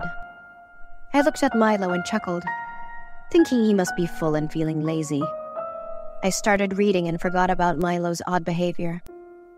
After a while, feeling tired, I changed position, inadvertently noticing that Milo was still lying there, staring under the bed. I approached, picked up Milo, and returned to bed. I placed Milo on my stomach, his favorite lying position. Surprisingly, he fluffed up, emitting little grunts as if being vigilant and uncomfortable with me. Milo jumped off the bed, returning to his previous spot. I sat on the bed, puzzled by his strange behavior. Following Milo's gaze, he was indeed looking under the bed. I started feeling uneasy. I couldn't bring myself to look under the bed, and I didn't know why. Looking around the room, my heart seemed to stop when I inadvertently glanced at the mirror in the corner. The mirror coincidentally reflected a bit under the bed, where a dark figure, seemingly a man, was present. I couldn't see his face clearly, just his glaring white, wild eyes staring out. I was truly panicked. I bit my lip, trying not to make any unusual noise. I told myself to stay calm, trying to act like I didn't know anything. Otherwise, he might lose control, and I would be in terrible danger. I tried to breathe, regulate my heartbeat, then observe the room to figure out a solution. The first thing I wanted to do was call the police, but my phone was charging and placed on a table 3 meters away from the bed. My body trembled. I wasn't sure if I could get off the bed, but at that moment, I had no choice but to take a risk. I couldn't sit here in panic forever. Slowly, I stepped off of the bed, trying to straighten up, pretending I was very comfortable. Approaching the phone, I trembled, trying to dial the police number. I struggled for a while, my brain unable to control my body. Finally, I managed to call the police, but I wasn't calm enough and accidentally turned on the speaker. 911, what's your emergency? I immediately hung up, standing rooted to the ground, squeezing the phone tightly as if trying to break it. It felt like I hadn't breathed for 3 minutes. After seeing no reaction from the man, I immediately texted my best friend to call the police for me. Suddenly, I heard a metallic clash, like a knife scraping under the floor. I sent the message and quickly turned off the phone. I mentally prepared for what would happen next. When I turned back, I panicked to see Milo playing with a small knife under the bed. In an instant, I rushed to pick up Milo and grabbed the knife, then ran out and slammed the door shut. I stood staring at the door, breathing heavily. It felt like leaving the bedroom gave me enough oxygen to breathe. I hugged Milo tightly, my hands trembling, pointing the knife straight towards the door. I was sure the next thing would be banging on the door, cursing, and a madman rushing out. I was ready to resist at any cost. But I didn't hear any noise. Everything was eerily silent. I couldn't know what the man really wanted. How he managed to break into my house and hide under my bed for how long. Whether he would suddenly appear here and end my life. Suddenly, the sound of police sirens rang out, and I hugged Milo tightly, running out quickly. When I met the police and told them everything that had just happened, I felt relieved. After the police searched my bedroom and all the other nooks and crannies in the house, the truly horrifying thing appeared. They found the body of a dead man under my bed. I was stunned to realize it was Robert, the creepy neighbor. Robert lived alone opposite my house, a man over 50 years old. Robert had repeatedly accosted me to spend the night with him. I overlooked it, thinking he had mental issues, until I lost patience and threatened to call the police. Robert stopped his creepy antics. After the investigation, the police said Robert died of a sudden stroke. He had been dead for about 12 hours, which was the time I was away on a business trip and hadn't returned home. It was horrifying to imagine how he would have acted if I had been home at that time. I redesigned my house with the bedroom in a different location and started using a mattress directly on the floor instead of a bed. Until now, the image of Robert with his glaring, wild white eyes still deeply haunts me.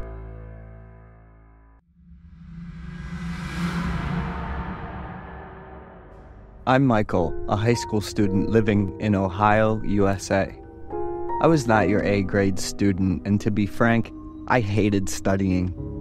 Going to school every morning is quite tiring for me. As usual, I sat on the school bus to school. I sat in the last row, trying to relax by listening to music. I paid little attention to my classmates sitting in the vehicle. At a pickup stop, I suddenly had a strange feeling in my body. It was very difficult to describe. I paid attention to my surroundings, sat up straight, and looked out the window.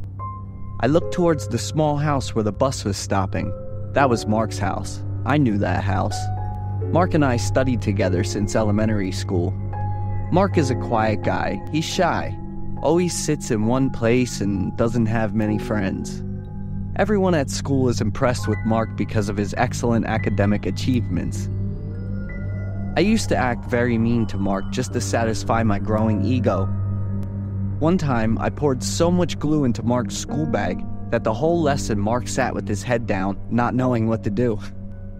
Or another time, I lured Mark to the women's restroom and poured paint all over the floor, causing him to slip and fall in front of the girls. But seeing Mark helpless and embarrassed made me laugh out loud. Thinking back, I feel so guilty. Back to that school morning. The bus stopped for a while, but Mark was nowhere to be seen. Suddenly, a hand passed through the car window and waved for the driver to move without having to pick him up. It seems like it's Mark's dad. He's probably not feeling well today, I thought briefly. That day of studying was very long, a strange feeling of discomfort creeping up within me, and I didn't do well on the math test today. At the end of the day, I went home exhausted. The feeling of dread and nausea made me angry and grumpy, and I snapped with my parents' concerned questions. That night, I watched the local news channel, and what I heard shocked my parents and me to the core. Mark's entire family was killed by an intruder early this morning. I was speechless when I heard the news. A cold feeling ran down through my body. I returned to my room, falling into an unknown void.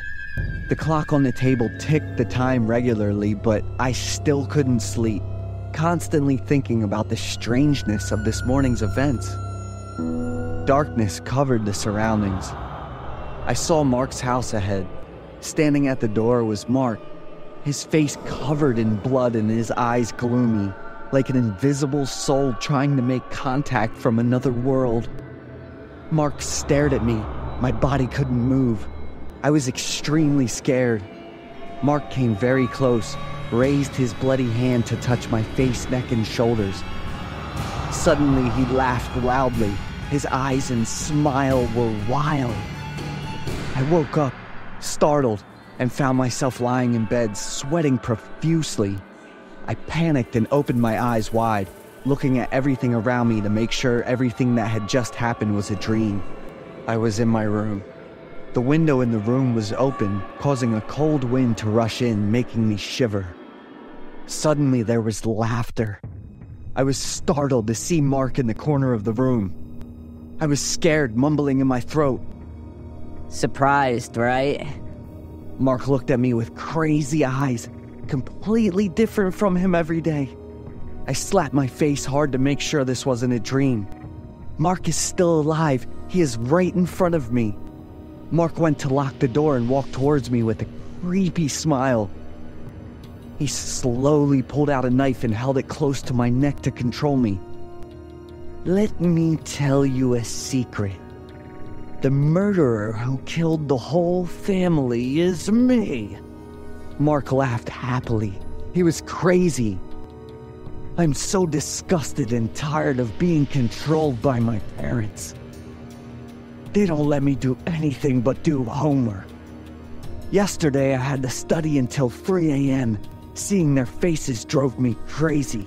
I want them to sleep forever, so no one can control me anymore. Using the great knowledge I have from physics and chemistry, it was easy to bypass the police. Every word Mark said made my body cold.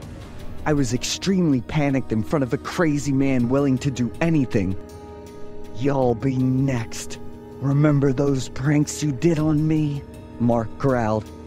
The knife in Mark's hand moved closer to my neck. I could feel the sharp blade about to cut the skin of my neck. I trembled in fear. Mark laughed even more excitedly. Suddenly, there was a knock on the door and my mother's voice called out, "Michael, aren't you sleeping yet?"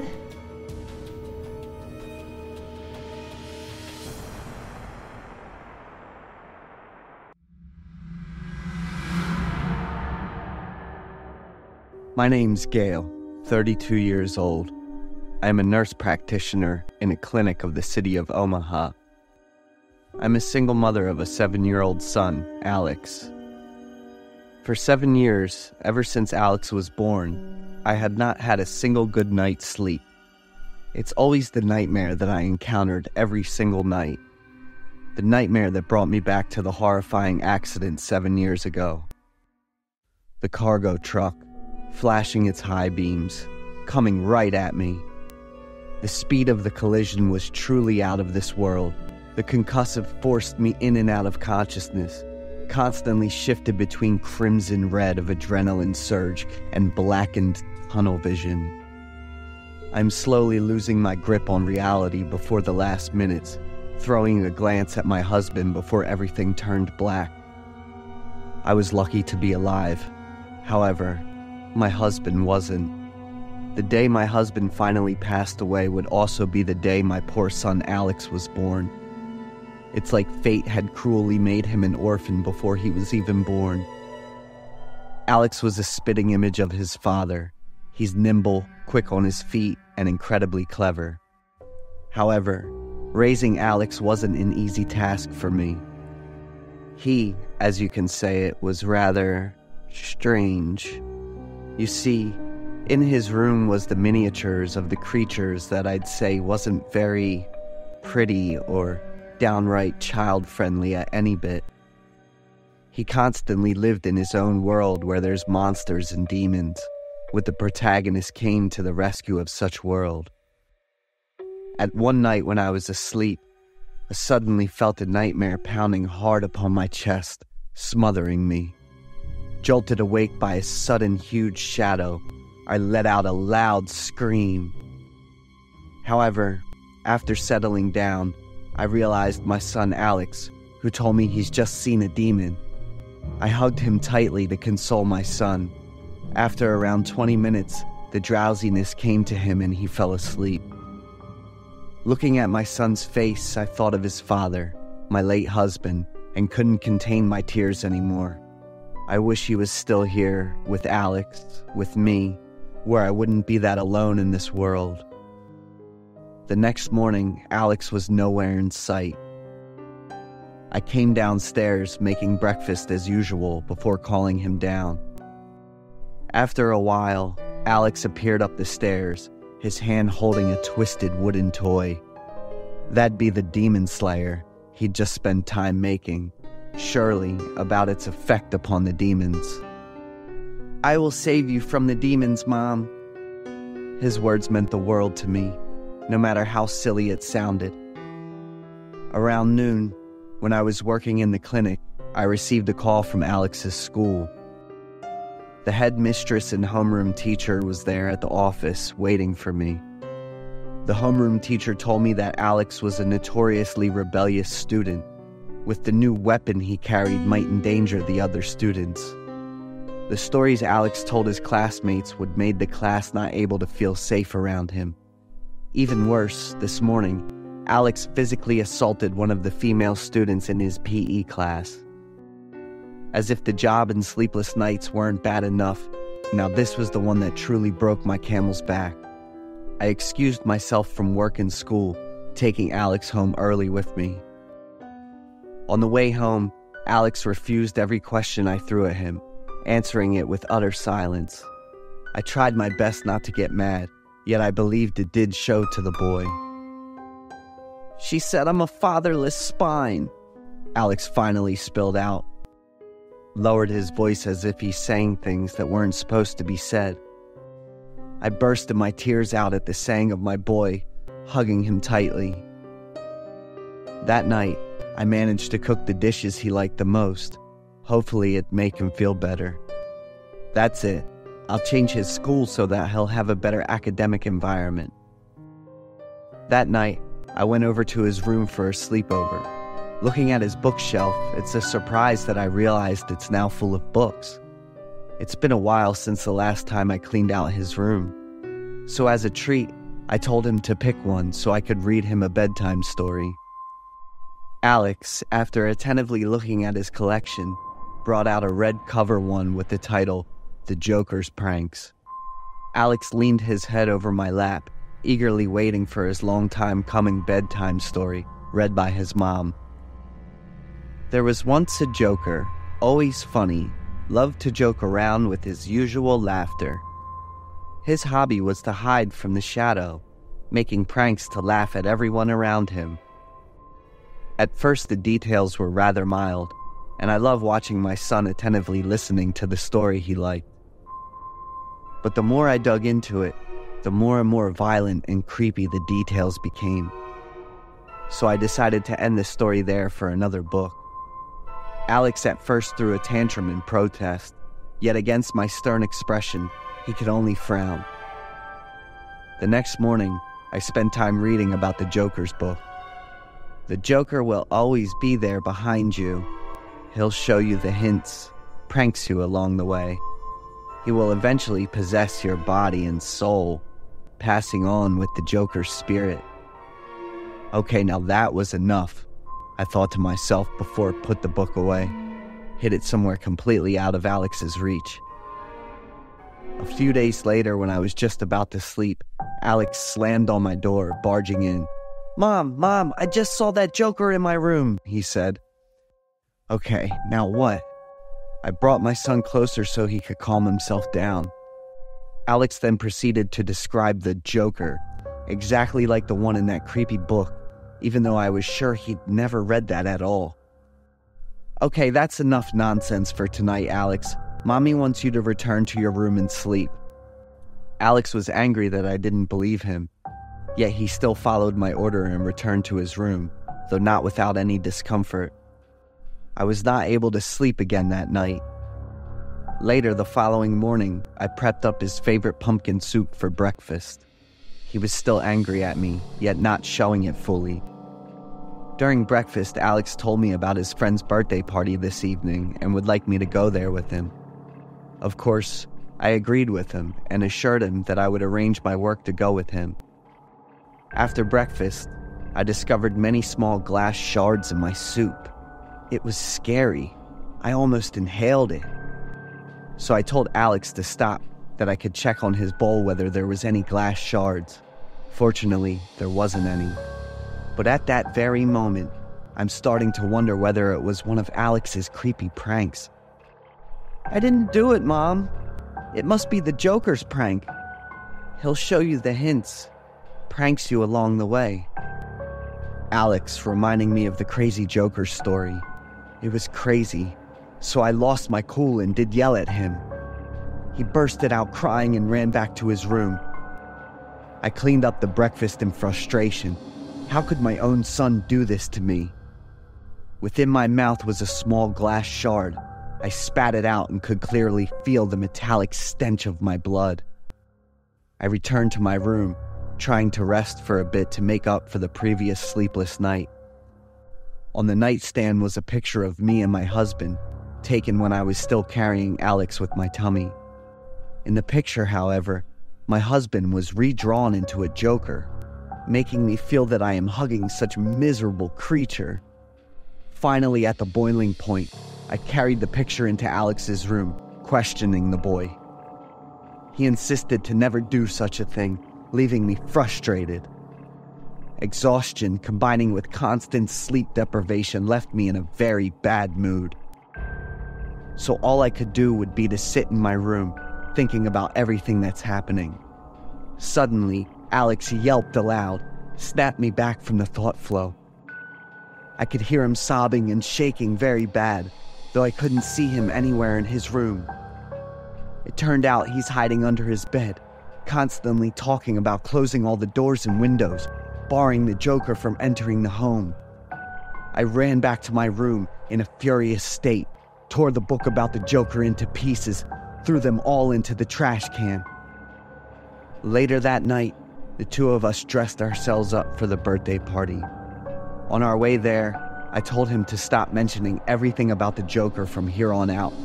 He agreed. At the party, Alex joyfully went over playing with his friends while the mothers gathered around the living room, chatting. Emily's mom, the party holder, told us that there would be a clown hired to bring gifts for the children at the end of the party as part of the surprise. I'm feeling unwell at the mention about the clown. Right next to the children was a man dressed up in a clown outfit. That must be the surprise Emily's mom mentioned about. In just a few seconds, when I glanced back to the children, the man in the clown outfit was no longer there, but instead a horrible monster with bloody fangs and claws trying to devour the children. Instinctively, I came charging at the creature with everything I could hold on to, bashing its head with the glass of wine I happened to come across. A loud yell rang in the air and I snapped myself from the bloodthirst. I was attacking a party guest instead. Needless to say, Alex and I was ordered out of the party. On our way home, Alex only stared at me with his innocent eyes, not knowing why I was acting out like that. He looked up to me to be his role model, and yet I failed him. I couldn't stop crying. Back home, Alex went upstairs without saying any word. Later, he came downstairs telling me that there's the Joker laughing at him on his bed. I was too tired to say anything else. Everything around me swung wildly into a frenzy whirlwind. I yelled aloud, trying to let out all the frustration I had been keeping all along. Getting myself together, I dragged my exhausted feet toward the kitchen table. When I managed to open up the drawer, I could clearly see Alex within it, chopped into pieces. I yelped aloud, only to see my other hand holding the bloodied knife still warm from all the flowing crimson red liquid. I fell to the ground, and suddenly, it turned out to be just another livid nightmare I was facing. I need to find my son quickly, to make sure he's well, okay, and unharmed. The next morning, I'd clean up the house and burn that Joker's book away. Take Alex for a joyride. Booking a flight back to my old home in Minneapolis with his grandparents. Then the boy will be free from all those monsters and demons and jokers haunting us too. I'll have Alex staying there with my grandparents. He would have a beautiful childhood, surrounded by all the lovely relatives and friends. I would return to Omaha, continuing my work as well as undergoing the psychiatric treatment at the hospital. There was no Joker at all. It's all in my head, manifest from the pain and exhaustion. It can't rain every day. It won't rain forever. The sunshine might be gone, but it will shine again after my life's been better, and we'll be back together.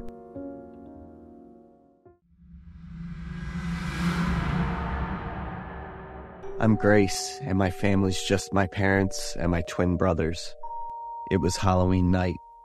I got back from my best friend's place, and the house was totally empty. There was a note from my mom on the dining table.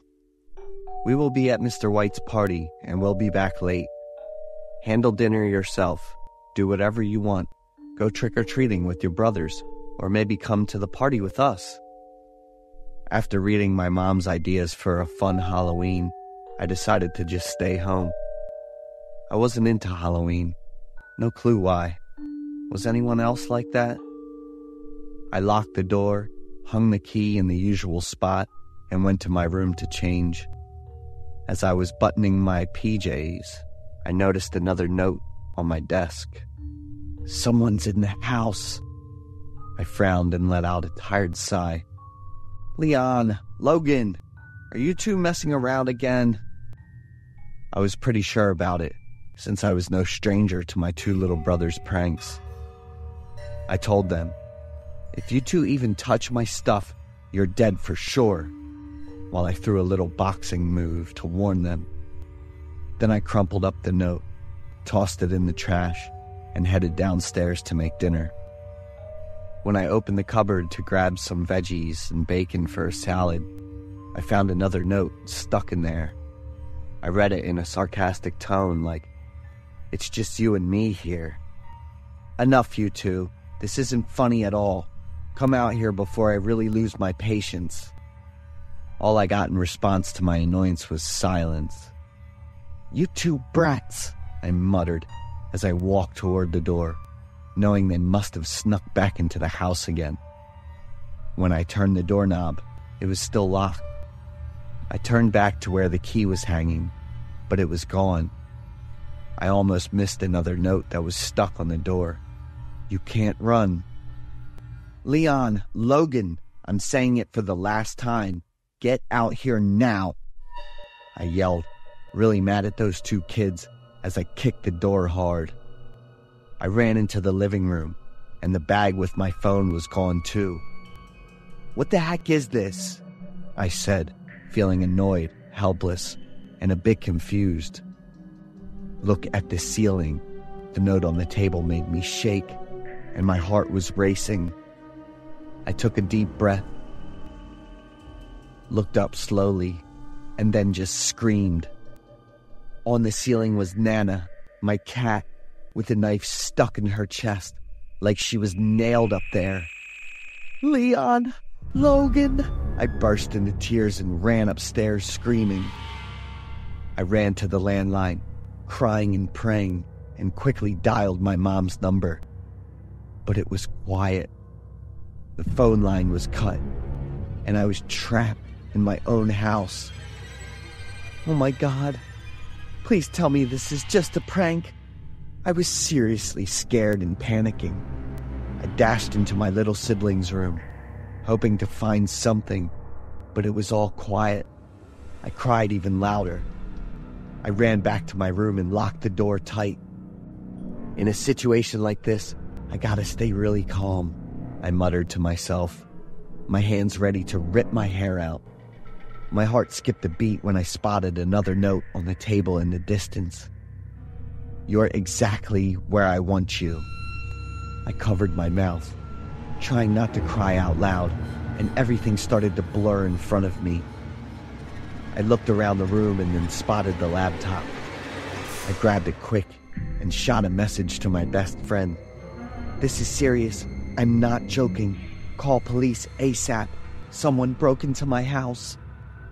All I could do was hide in the corner, crying and praying like crazy. About 10 minutes later, I heard the police sirens and jumped up, rushing downstairs. I was crying and going on about all the awful stuff I'd just been through.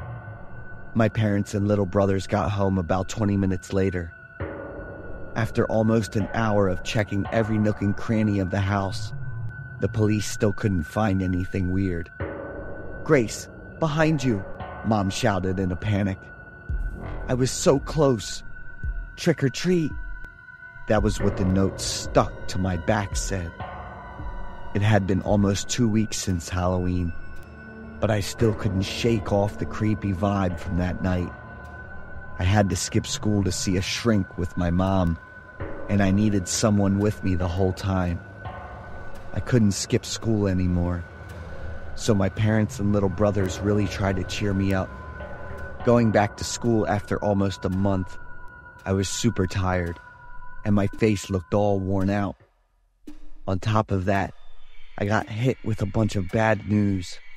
Lucy, my best friend, was taking over my cheerleading captain spot. Devlin, my boyfriend, also said goodbye and started hanging out with Lucy.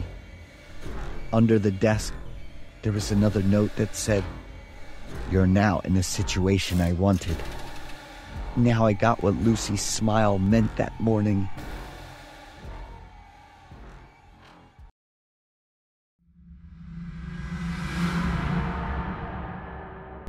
One evening, as I was drifting off to sleep, my phone suddenly rang. I jolted awake, my face scrunching up in discomfort at being disturbed. I answered the call, pressing the phone to my ear without bothering to check who was calling. "Please help me," a man shouted. I instinctively pulled the phone away from my ear. When I looked at the number displayed on the screen, I rubbed my eyes 3 times. 911? "Please help me. He's about to catch up with me." The person on the other end was panicking, his voice distorted, as if he were crying and desperate. "Who are you? Please calm down and tell me your address. I will help you call the police." I hurriedly replied to him, then paused. "But the number of the police hotline is calling for my help." Stunned for a few seconds, when I raised the phone to my ear again, I could only hear the long beeping sounds. What just happened? I think about the safety of that man.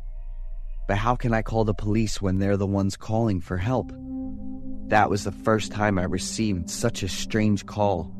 Of course, things didn't just end there. The second time, while I was preparing lunch for a relaxing weekend, the phone rang loudly. When I saw the screen display 911, I hesitated to answer. After the scream, there was silence, and I could hear my heart pounding loudly. "May I ask, who is on the other end of the line?" In response, there was still silence, followed by a soft sigh, and then the call ended. I was annoyed because I was pretty sure I was being pranked by some idle person. If there's another time, I definitely won't let him get away with it. The third call came a week later, when I thought I had escaped those pranks. I picked up the third call with irritation, taking a deep breath to prepare to give that bastard a lesson when... "Please help me," a girl's voice. I estimated she was about 7 or 8 years old. Before I could answer, there was a chilling sound when flesh was impacted, the sound of metal, the squelching noise, and the drip of liquid falling. It was so clear that it penetrated my eardrum, followed by the long beeping sounds pulling me back to reality. I immediately removed the SIM card and buried the phone deep in the wardrobe. My mental state in the following days was in turmoil. I chose to stay home, haunted by all the noises, unable to control my mind from imagining the horrific scene behind that third call. I didn't share the story with anyone for fear of being accused of slander or suspected of being mentally insane. I kept avoiding it along with the fear and a million thoughts. On the 10th day, I decided to go outside to get some fresh air and relieve my stress. It was all just a cruel prank. That was my way of reassuring myself, and the most convincing reason I could find. The sunset evening in Jackson Hole, Wyoming, where I live, is truly wonderful. Wearing my running shoes, I jogged slowly while enjoying the scenery around me. It's a shame that these unexplained events have affected my life, and I've wasted this beautiful scenery for so long. I had run about 4 miles away from home. As I was walking gently to relax my body and head home, I encountered a man whose gaze was fixed intently on me. His pink outfit contrasted sharply with his angular, menacing face, creating a bizarre mismatch. I'm not someone who likes to pick fights, so I quickly left. I could hear someone's footsteps behind me, and I unconsciously walked faster, my heart pounding. I turned my head slightly to look back and saw a tall figure in pink clothing. It seemed to be the man from earlier. Is he just on the same path, or does he have other intentions? I stopped, stretched my body a bit, and ran. After all, I was in the appearance of a runner. I started to run. This would be a test. If he didn't follow, it meant I had been overthinking. But no, the man immediately shifted gears and sped up quickly. He chased after me, growling like a wild dog in a frenzy. I ran as fast as I could, with all my survival instincts and the desire to live. After running quite a distance, I thought about calling the police, but damn it, my phone was still buried in the closet. As soon as I saw a phone booth, I rushed in and locked the door, almost crying like a lost child. Unable to think of anything, instead of dialing the police, I pressed a very long number. Please help me. He's about to catch up with me. I panicked, cried, and desperately screamed into the phone when I saw that crazy guy in the pink outfit holding a knife. Who are you? Please, calmly tell me your address, and I will help you call the police. I shuddered. I had just called myself.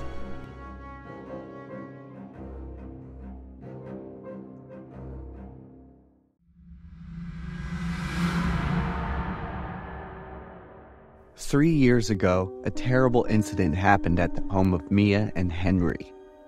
They live in an upscale area in Cambridge, Massachusetts. They have a 4-year-old son, Mike. The couple, Mia and Henry, have a large company, always busy with customers and contracts. However, they still try their best to spend some time with their son. Mike is a lively boy, very emotional and understanding. The horrifying story happened in August. Mia and Henry have a business schedule of about 1 month in Ohio. After researching many profiles on Care.com, Mia liked a girl named Emily. Emily had 3 years of experience as a nurse and 2 years as a babysitter. Emily was invited to come to the house by Mia and Henry. The couple observed how Emily took care of Mike for 2 days before they went on a business trip. Mike and Emily got along quite quickly. The boy listened to Emily very much, which made Mia and Henry feel pretty secure and confident. They left Mike with an iPad for communication. While on business trips, Mia and her husband often called home to update on Mike's situation. Hey, little buddy, you've got anything fun today? Mia said on the phone with a gentle voice. I eat very well, Mom, Mike answered innocently. The boy told his parents many things he did during the day with Miss Emily. Everything went normal until 1 week later. Mike suddenly became timid. One time the person who picked up the call was not Mike, but Emily. The boy did not dare to talk and appeared extremely scared. Mike, come here quickly. Mom and Dad are talking to you, Emily said softly. Mike immediately approached, holding the iPad but not looking at the screen, at Emily instead. Mia and her husband promised Mike that they would finish work soon and going to buy many toys for Mike. Hearing his parents comforting him, Mike suddenly burst into tears. The boy kept asking for his mother. Mia was worried when she saw Mike's emotional turmoil. Emily picked Mike up to comfort him, told Mia and her husband to rest assured, then turned off the phone very quickly. Another time, Mia and Henry were worried when they saw large bruises on Mike's face and hands. When his parents asked what was wrong, Mike refused to speak, just looked down. Emily explained that Mike was playing without paying attention and fell down. Emily told the couple to rest assured because she knew how to make bruises heal quickly. Mia and Henry found it strange because Mike had always been very good, didn't run around and never got hurt while playing. During the last 2 weeks of the business trip, Mia and Henry called Mike more often, but Emily will be the one to answer the phone and give reasons why Mike doesn't answer the phone. Regardless of the time frame, Emily said Mike was sleeping. Another time, Mike was sitting at the dining table, but the boy turned his back. No matter what his parents called, he did not respond. Mia and Henry asked Emily to bring her iPad closer to Mike, but she refused. Emily said Mike needs to rest soon to calm his mind. The couple started to notice something strange about the babysitter. The next day, they could no longer contact Mike. The calls kept ringing until no one picked up. Mia and Henry immediately arranged their work and flew home. Around 8 p.m. they arrived home. Mia rushed up to Mike's room. Henry dragged his luggage into the house, called out to Emily but couldn't find her. The couple entered Mike's room. The boy was sitting neatly on the desk near the bed. Mia saw Mike and happily ran to hug her son. "Mommy's home, son." Mike did not react. His body relaxed and fell back into Mia's arms. The small face had dried blood running down the forehead. The usually lively mouth was sewn shut, and the hands were tied in a folded position on the table. Mia collapsed on the floor, holding Mike tightly with her arms, trying to scream but couldn't, her panicked expression and tears streaming down her eyes. Henry ran to hug Mia and tried to help his wife stand up. Henry didn't cry, wasn't angry, didn't panic. There was a blank expression on his face. Henry called the police. Mike's body was examined and it was concluded that the boy died from physical trauma to the head. Mia was so shocked that she had a stroke and had to be rushed to the emergency room. A warrant for Emily's arrest was issued statewide. After a week of searching, the police finally caught Emily. She shows signs of madness and loss of control. Through further investigation, Emily once showed signs of schizophrenic disorder. She had previously hidden her illness and constantly been overdosed on drugs. "That boy's so noisy, he should have sit quietly and stayed quiet forever." Those were Emily's terrifying words at the trial before she was sentenced to death. Mia regained consciousness and regained her health, but the shock was so great that she could not speak. Henry took Mia to San Francisco, California, a faraway place to start a new life.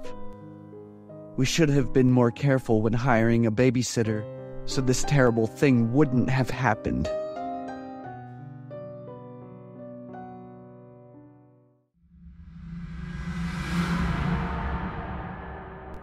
I'm Steven, 23 years old, the eldest in the family. I have a 21-year-old younger brother named Peter. We look completely different from each other. One of us resembles Dad, while the other resembles Mom. Our personalities are also opposite, which is why the two of us aren't very close. But that doesn't matter too much. We grew up peacefully, each pursuing our own goals. I never go into Peter's room. I only see it once a day at dinner. We only talk when absolutely necessary. One weekend, Peter was out of the house to visit a friend. Mom knocked on my door with an annoyed tone. "Steven, the weekend is the perfect time to clean your room. I've noticed a very unpleasant smell in the house." I was awake at the time, but stayed in bed, scrolling on my phone. I strained my neck trying to sniff a bit, but I didn't detect any smell at all. My room wasn't perfectly tidy, but it was clean enough for me to be confident that it didn't need any cleaning. "Are you mistaken? I don't smell anything unpleasant," I said, opening the door and responding to Mom. After checking my room, Mom didn't say anything and moved on to Peter's room. However, what happened next changed everything. I went downstairs after cleaning myself up and had my first meal of the day at 1 p.m. As Dad and I were watching the news in the living room, Mom brought down a seemingly heavy bag from upstairs. The loud noises Mom dropped the item into the kitchen sink caught the attention of both Dad and me. I stood up and approached Mom, teasingly said, "You've been quite busy." Mom didn't answer, her face serious, and she began to untie the bag. Suddenly, Mom collapsed to the floor, holding her chest with both hands and crying. I quickly helped Mom and urgently called for Dad. To Dad's and my questions, Mom just shook her head and cried out loudly. As soon as I was about to touch the bag in the sink, Mom immediately screamed for me to stop right away. Mom pushed Dad away, ran to grab the phone, and dialed someone. "Hello, this is the police department." My son has hidden a... Please come here immediately. I'm not sure. I didn't dare to open it, but please come here immediately. Please. I think I saw their ear. Please.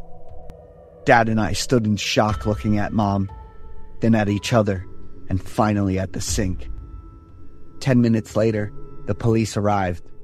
Mom seemed energized, got up and rushed outside, with Dad and me hurrying to follow. Upon going outside and witnessing the police having a conversation with my brother, what we heard was truly horrifying. "Peter, right?"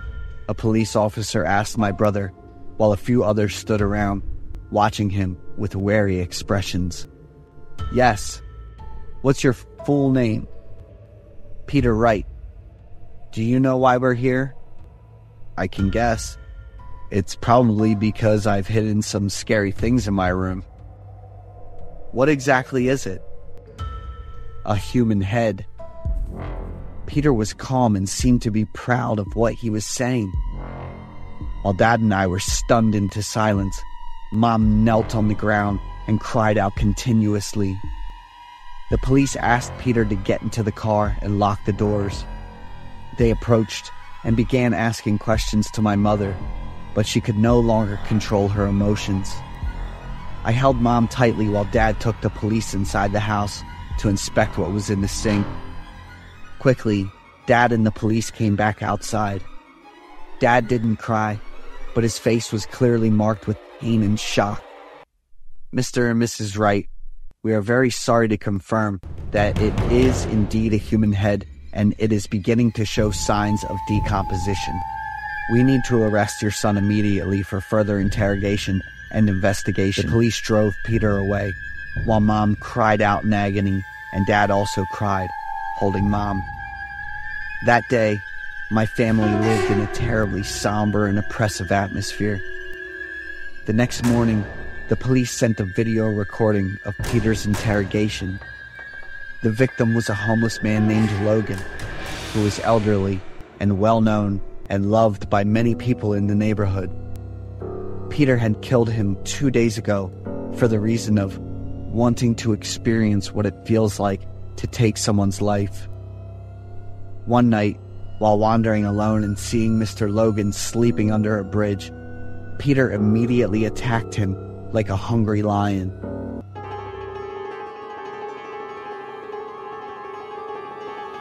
Peter recounted all his horrifying actions, even describing them with a sense of excitement. My mother had to be hospitalized right after watching that video.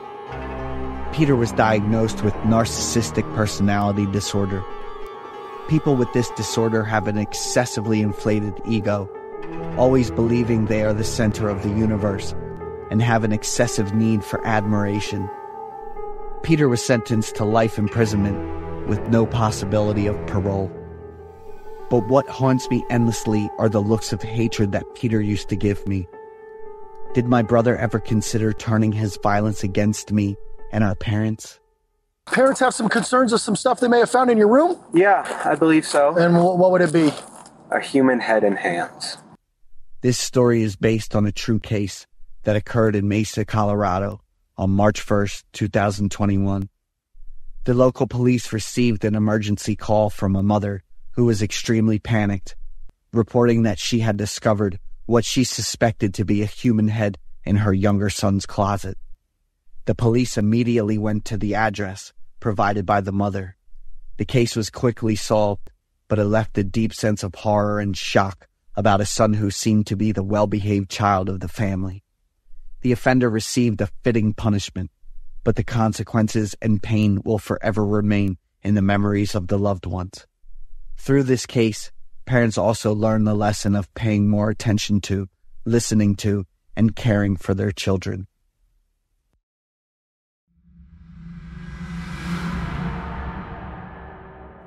Joey, do you think I've put on weight again? Nah, babe, you always look amazing. I usually get asked about my wife's looks at least 10 times. She's super picky about taking care of her body. Back in high school, my wife asked her dad if she could put her graduation pic up in the living room. That pimpled up skin is gonna freak out everyone who comes to our place, honey. I get why she's so hung up on her looks. My wife doesn't work. Her job is picking out a good spa, booking skincare appointments, and figuring out what foods are good for her figure. I'm cool with that. I've got her back, and my money covers everything she needs. But there's one thing that's always bugged me, and I still haven't figured it out. My wife isn't planning on having kids, even though we've been married for almost 6 years. I've tried to convince her a bunch of times, even promised to cover the latest treatments to help her get back in shape. One time I brought her to a company party with me. Hearing my coworkers say I've got a wife who looks like a Disney princess made me feel pretty proud. I could tell how happy and proud my wife was, too. You're so lucky, Joey. I'm seriously jealous.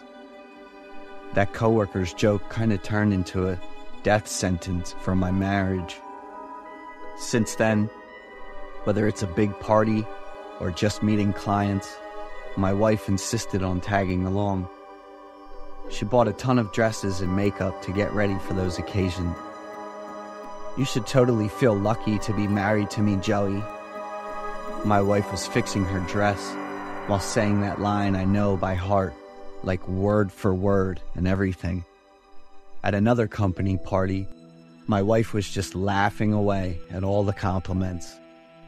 Joey, what do you think when she said I look like Princess Fiona and you're like Shrek? My wife turned to ask in this kind of condescending tone after chatting with my coworker. We're equals, remember that? I was super annoyed because I always felt put down, so I snapped back. After that party, my wife didn't talk to me for a few days.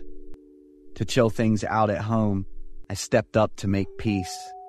There's nothing to brag about when you're competing with your own wife. Luxury bags, roses, cakes, and nice bottles of wine. There was a simple spread in quantity, but definitely not in quality. We clinked our glasses, and then I don't remember a thing after that. When I woke up, I found my arms and legs all tied up, and my body stuck to the bed with a ton of tape. Pamela, what does this mean? My wife was lying next to me, whispering in my ear. Babe, I'm sorry for saying those mean things. I'll make it up to you. She held up a glass bottle with clear liquid at my eye level, and the label had a picture of a corroded hand on it. No, Pamela, please, I yelled when I saw my wife slowly tipping the bottle of that crazy liquid. Just a little, don't freak out. Her creepy laugh filled the air as she dumped the liquid right in my face. I screamed, feeling like a million ants were all stinging me at once. I felt my lips bubbling, my eye goo oozing out, and my skin melting like melted cheese. My wife's creepy laugh was still ringing in my ears. Later, I saw the photos she posted on social media, and my friends were all laughing because they thought I was wearing a mask. I have no idea how I got away, or if my wife even untied me. I was feeling around on the floor, with most of my vision gone. I quickly found the bathroom after I figured out the layout of the room. The cold water came pouring in, and it helped ease my pain a bit. But then someone snatched the shower head right out of my hand. That same crazy, twisted laugh and the non-stop clicking of the camera drove me absolutely nuts. I just rushed over, grabbed the phone, and smacked Pamela's chest. I bolted out of the bedroom, trying to dial 911 while my eyes were about to pop out and my lips were still bubbling and sizzling. I got hit in the back by something hard, so I turned around to fight back after I shoved my wife away. A few seconds later, I heard her scream, "My skin! My face! Help!" The police showed up, and I slowly started to fade out. I woke up in the hospital with my face all bandaged up, and it took almost a month before I could see a little light. After a long time of serious treatment, I finally got to see my face again, and one eye was messed up with rough skin. After almost 30 surgeries, I was doing better, accepting that I'd have to live with one good eye and the other one being damaged. I saw a pic of my ex-wife with a long, crooked nose, and I found out her fellow inmates called her the long-nosed witch.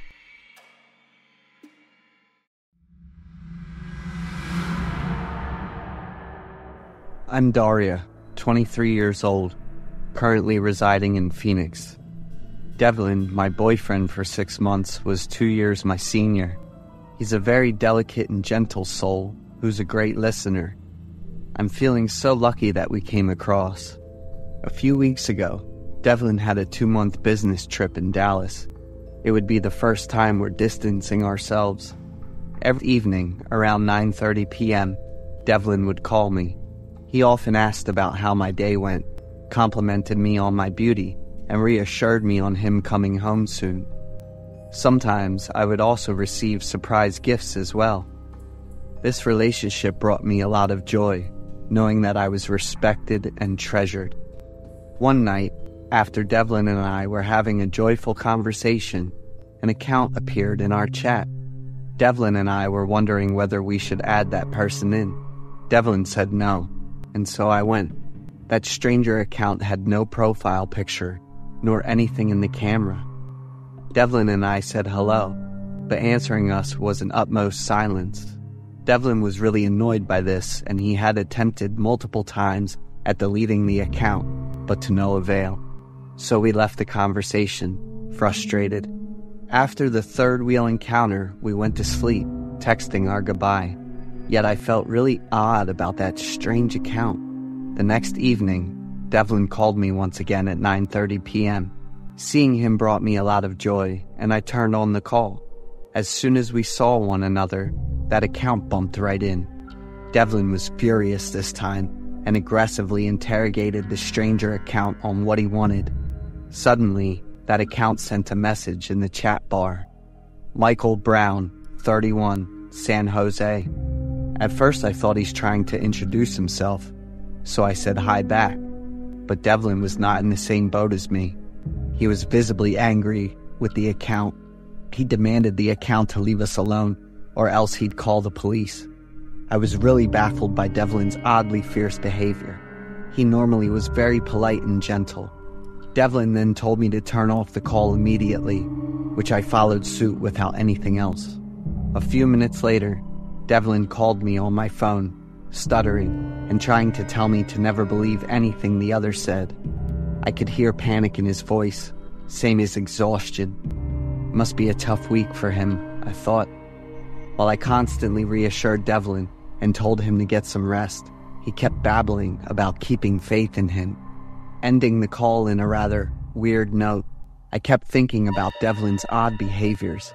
The next day, Devlin was not online at all. He disappeared for an entire day, and in the evening, he told me he was having some urgent things to do and couldn't let me know beforehand. "It's all right," I texted him back, then sunk down on my web surfing. Suddenly, that stranger account sent a message in the chat bar. Natalie Garcia, 21, model. What was going on? I mumbled, looking at the text. So I went online and searched for the Natalie Garcia on the internet. The information in her picture really puzzled me out. She was somewhat very similar to me, to the point of almost doppelganger. So Miss Natalie Garcia here was a newly risen model. Yet for the last couple of months, she was reported missing.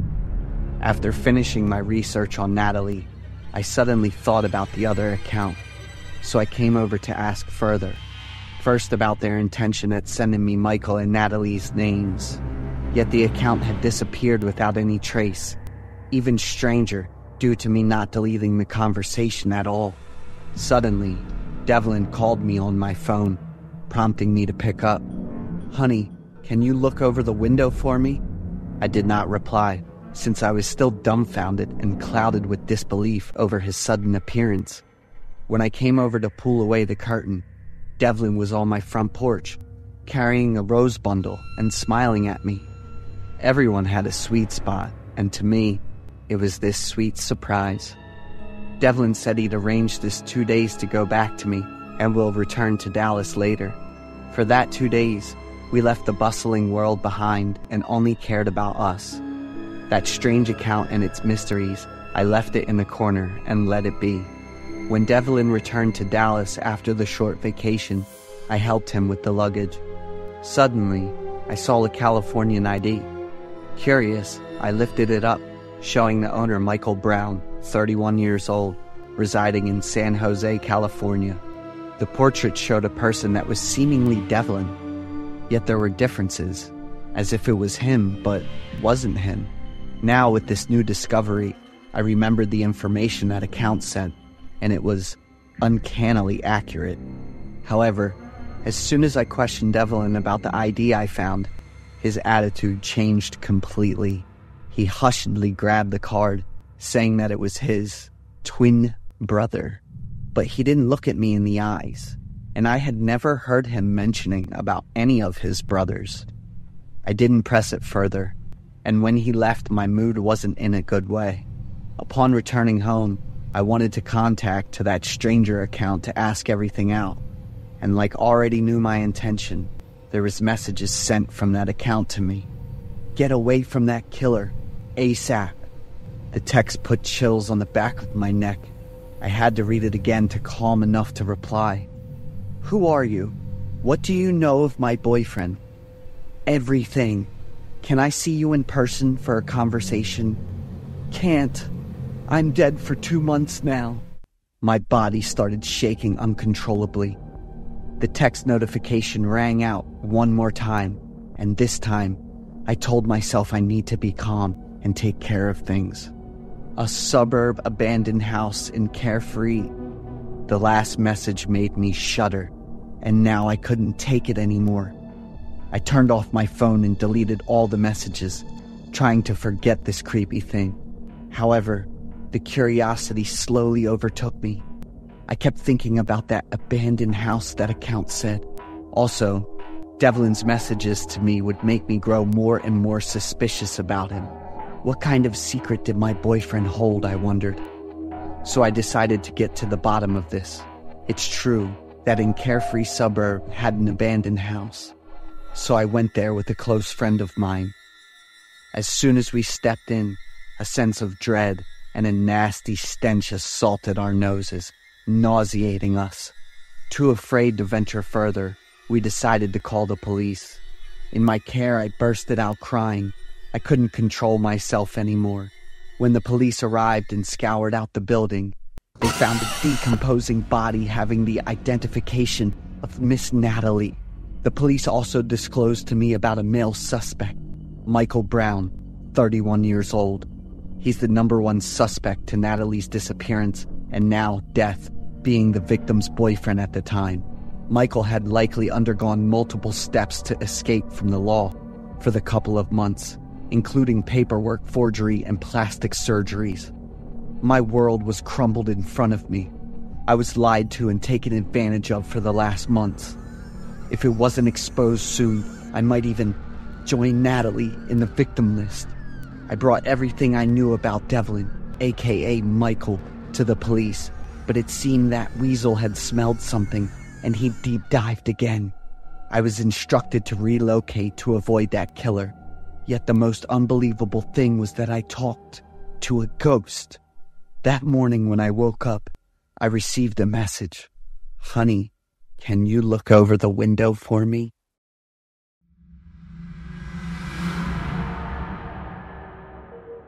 I'm Beavis, 27 years old. I'm working as a marketing specialist, currently living in San Francisco, California. I was looking for a new apartment for rent. The one I was currently at is simply too far away from my work, making transportation a hassle to deal with. While I was contemplating about where to live, my best friend Aiden told me to live around his apartment complex. He said there was a vacancy on the 3rd floor, right opposite where he's living. Aiden agreed to show me the place. It's on the 3rd floor of a 5-story apartment complex. A rather cozy one indeed. Everything was pretty new and tidy. All I needed to do was move and settle in. Moreover, this apartment was only 15 minutes away from my work. So I made up my mind right away, telling Aiden I'll be moving in tomorrow. He introduced me to the property owner, Miss Agatha, 56 years old. Miss Agatha was truly an elegant lady. Her gestures exuded warmth and trust toward everyone around her. She told me that she had 2 daughters who already had their families, and her husband passed away when she was 31 years old. This apartment complex was her place for charity, where she's helping the ones in need, the elderly, the social service dependents. Aiden and I was the youngest kids on the block, so Miss Agatha would hope that the 2 of us could help her, running chores if we can afford the time. I told her that I was willing to. The next day I quickly moved in, settled my stuff in the new place in high spirit.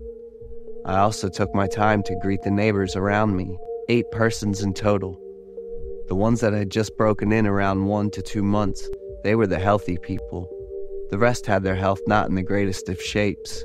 Those were the old folks that had been residing here for 2 to 4 years. Miss Agatha would be living on the 1st floor. With the majority of people the elderly, the atmosphere here was superbly quiet. I felt very lucky to land in such a good place. One evening, after returning to the apartment from a party, I've seen Aiden. He was kinda tired, as if went to some very laborious tasks. Surprised, I asked him what he'd been doing that left him this tired. He said Miss Agatha told him to assemble for her a wooden chest for the old books that she had. Really? At this late hour? Yeah, Aiden replied joyfully. Probably I was busy all day that only this late hour she's able to contact me. I and Aiden parted ways afterward, each returning to one's respective quarter.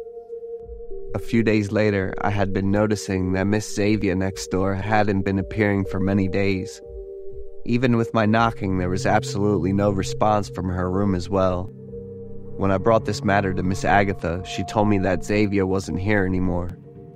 She was picked up by a relative a couple of days ago, which is very odd, given the fact that Miss Xavier told me when we first met that she had no relatives of any kind. Moreover, I was right next door to her. If she was supposed to be moving, the commotion would let me know about that. However, since it was none of my business, I decided to keep the thought to myself and said goodbye to my landlady. Another day, after coming back from work, I saw Aiden and 2 men stacking up a wooden chest into a semi. I came over to help, and only after stacking up the chest into the trunk, I asked Aiden, "Isn't that the wooden crate Miss Agatha told you to assemble for her books?" "Yup, and those books are going to be donated to the city's public library." As the semi sped up and away from view, I pondered to myself, that's a lot of books, and there's absolutely no storage within her apartment at all. Weird. One Sunday morning, Miss Agatha took an elderly couple to show them around, leading them to the apartment on the 4th floor. I asked Aiden and was told that the elderly couple would be residing in the Smiths' apartment. The Smiths? They had already moved out? I remembered that Mr. Smith had been very sick and bedridden for a year now. It was a surprise that they were able to move out all on their own. A Saturday night when I was busy working with the work documents, suddenly there came knocks upon my front door. It was Miss Agatha wanting to ask me for a favor. Without even knowing, I immediately said yes to her request. I was told to help her with disposing some big garbage bags from the storage garage of the apartment and bring it to the processing area. The request surprised me. It was already 10 p.m. and tomorrow is garbage collection day. Why all the hassles, I asked. Miss Agatha said that these garbage bags were rather heavy, also reeked with rotting smell, so it's not very ideal to leave it on the front of our apartment complex. I happily obliged without any further questions. I had to say, her definition of garbage bags is kinda skewered. They're much larger than my expectation. Needless to say about the weight, it's very heavy, demanding many tens of minutes for me to be able to haul it overboard with the semi-truck, the very old semi that Miss Agatha used to drive. Damn, such an elegant lady driving this kind of old rusty truck? I wondered to myself, and without any further questions, I went back to my place.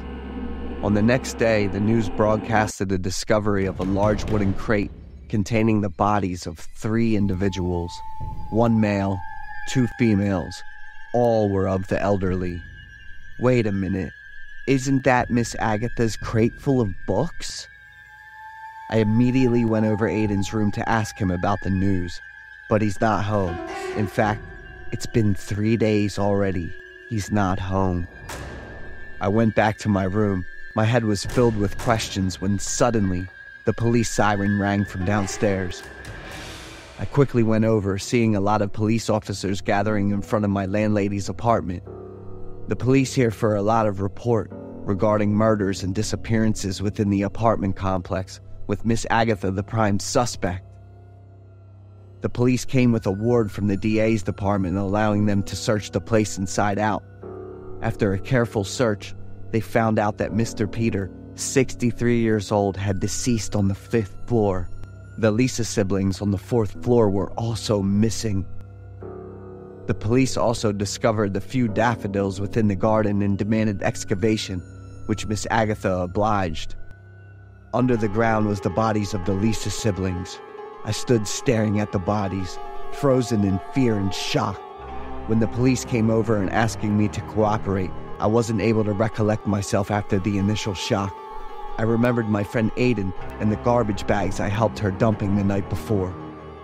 I bursted into tears, begging the police officer that Aiden was still alive and not turning into pieces stuffed inside garbage bags. But the truth was always bitter and haunting. I unintentionally helped that evil woman in disposing my best friend's body. After a lengthy investigation, Miss Agatha was announced to have committed multiple counts of first-degree murders. It turned out there was no kindness here of any kind. That hag had exploited the trust of these elders, feeding them poison for many days and weeks while living off their meager pensions and social service supports. Everything I had been suspecting turned out to be correct. Behind the mask of kindness and elegance, after all, was a vicious hag with the evil to match. She was cruel enough to cold-heartedly butcher all those innocent lives for just a few bucks. The evil that, if left unchecked, would make me become the next Aiden in her scheme.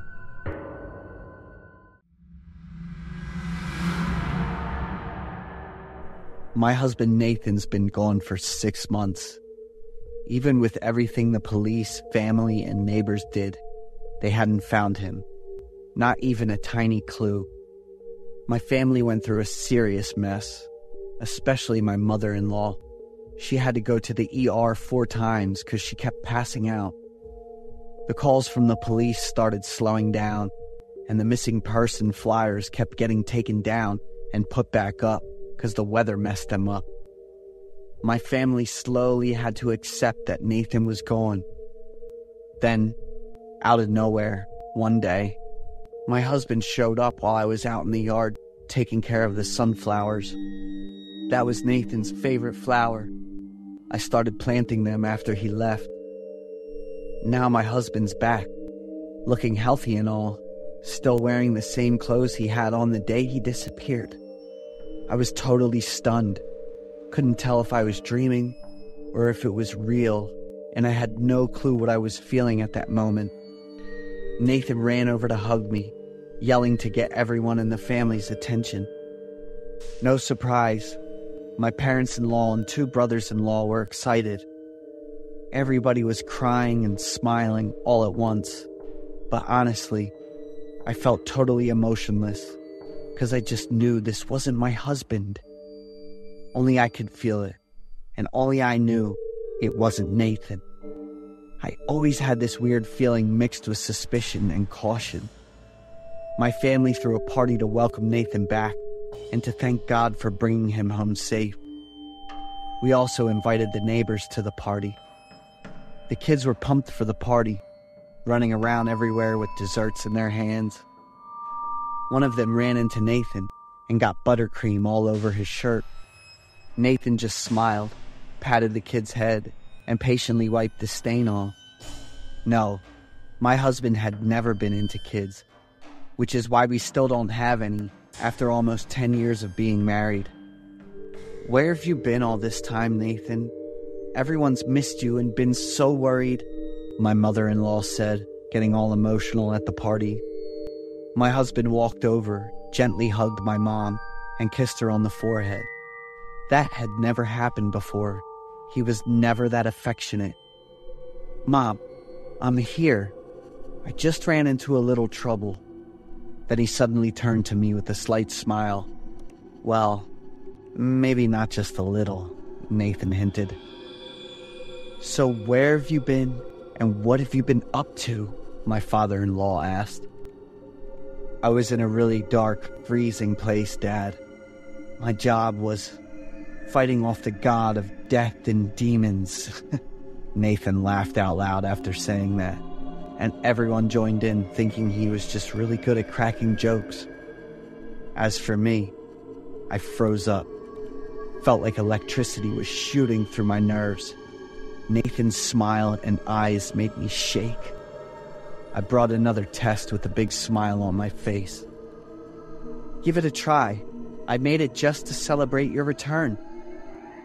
Nathan grabbed the heart-shaped peanut butter cookie, popped it in his mouth, and chewed it up like it was the best thing ever. It's great, honey.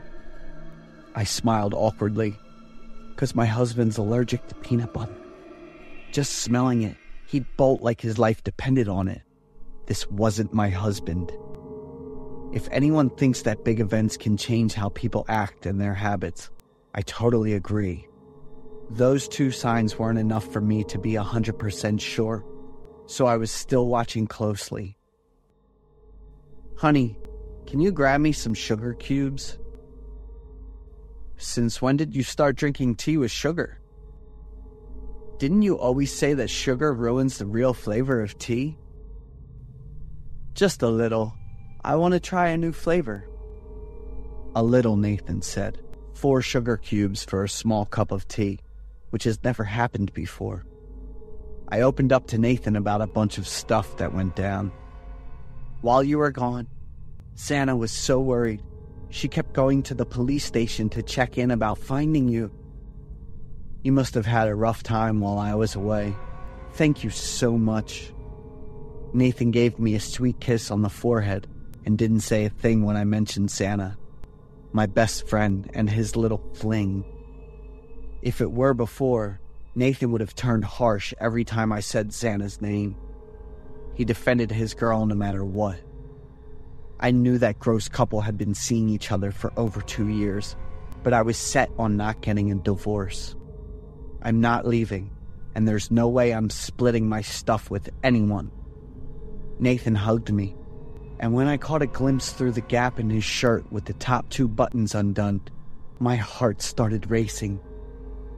Nathan used to have a long scar on his left chest, but now it's gone. I sat there looking at the person across from me. His face was familiar, but all I felt inside was suspicion and a weird vibe. What was even crazier was that my heart was just full of hate.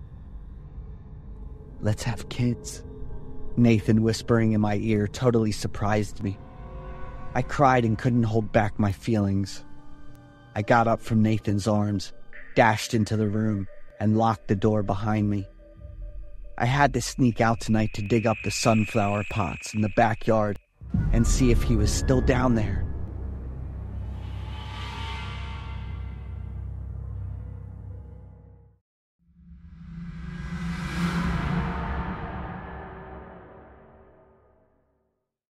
Hello, how may I help you? Please help me. I just shot a man. Could you please explain the situation further? My wife was just attacked by him. Please come here and help me. Do you need ambulance, fire truck, or police car? Yes, I need everything. That was the phone call received at 10 p.m. at our police station. I'm William, 47 years old, working as a police officer in Ohio. That evening, I was on duty with 2 colleagues. We received a report of a serious assault at a residence about 15 kilometers from the station. Immediately, myself and another colleague moved to that house. Upon arrival, the scene inside the house left us stunned. Under the floor, a man and a woman lay apart from each other. The woman had been attacked, her head severely disfigured. The man had 3 gunshot wounds to his forehead, blood still flowing. Bloodstains covered the floor and walls, yet to dry. The room was in disarray. A man around 40 years old sat on the sofa, holding a trembling and crying little girl about 6 years old. He wore a blood-stained sweatshirt, and his right arm was deeply torn. That was Henry, the husband of the attacked woman, and the one who had called the police. The medical staff began assessing the condition of Henry's wife and the other man. I asked Henry questions to gather information while my colleague observed the scene. Henry was visibly panicked when he saw us arrive. He kept asking if his wife was okay and begged the medical staff to save her. We tried to reassure Henry, promising to do our best, but looking at the grim reality, we knew both his wife and the other man were already dead. After Henry calmed down, he painfully recounted the whole story. Henry's family had a small gym in the basement. That Sunday afternoon, Henry was working out on the treadmill down in the basement. Suddenly, there was a loud noise on the roof. Henry rushed upstairs and called out his wife Martha's name, but she didn't respond. Entering the bedroom, Henry didn't find his wife anywhere, only his 6-year-old daughter lying on the bed. As Henry stepped into the living room, he was suddenly attacked by a man wielding a dirty axe. Reacting quickly, Henry managed to dodge and the axe swung down hard onto his right arm. After assessing the situation, Henry hastily retrieved the gun hidden in the drawer and fired 3 shots into the man's forehead in self-defense. Then he saw his wife lying on the floor with a horrified expression. Henry immediately called the police. Henry told us that the man who attacked his wife was named Isaac. I was surprised and asked how he knew the name of the man. Henry said that Isaac had harassed Martha several times before. The man named Isaac, 35 years old, lived in a mobile home and had no relatives other than his girlfriend who lived with him. As Martha's body was being taken away, I noticed that the couple's daughter kept screaming and looking at Henry with hatred in her eyes. The girl seemed like she wanted to run towards us and say something, but was restrained by Henry. He tightly held onto her arm, glaring at her fiercely. But I soon forgot about this detail as I focused on the case. The investigation into Isaac's background revealed prior allegations of domestic violence against women. Everything seemed clear-cut, yet the perpetrator was already deceased and the case was swiftly resolved. Henry was also acquitted of the murder charge on grounds of self-defense. However, Henry didn't stop there. He kept demanding justice, insisting that Isaac pay for taking Martha's life. Henry was seemingly deeply distraught over his wife's death, leading to some unusual actions. It was a swift but haunting case for me. Until 6 months after the case was closed, the police department received a phone call from a mysterious woman claiming to be a friend of Martha. She said she wanted to report the real murderer in Martha's case from 6 months prior. Immediately, arrangements were made for her to come to the police station and provide her statement. The girl was Keva. Keva asserted that the person who killed Martha was Henry, Martha's husband. Keva confessed that she and Henry had an affair while Martha was still alive. Henry planned to kill his wife and take possession of Martha's considerable wealth. He secretly investigated and discovered that Martha was having an affair. The daughter he cherished so much was actually the daughter of his wife and her lover. Henry shared his plan with Keva, hoping she would cooperate with him, but Keva adamantly refused. After being rejected by Keva, Henry shifted his focus to the man Isaac to manipulate him and frame him for the crime. Henry's plan unfolded perfectly according to what he had calculated. After Martha's death, he sold the house and bought a new one, living comfortably with the money he inherited from his wife. Keva revealed that she had wronged Martha by being involved with Henry. However, her conscience would never allow her to commit murder. Keva underwent psychological treatment for many months to be able to speak the truth. She urged us to quickly apprehend Henry because he might harm Martha's daughter. We arrived at the address provided by Keva and witnessed Martha's daughter being abused by a strange woman. The girl, with a face resembling her late mother's, cried loudly and begged for forgiveness from the unknown woman. Shortly after, Henry returned home and appeared shocked to see us. The cold-blooded man was living off the money of his deceased wife, along with his lover, who was 20 years younger than him. The case was reinvestigated, and Henry was sentenced to death for the first-degree murder. His accomplice received a 7-year prison sentence for child abuse.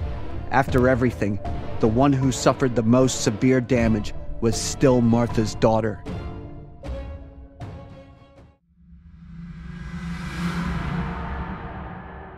My name's Lewis, 27 years old. I graduated from University of California, Berkeley, majoring in museum collections and studies.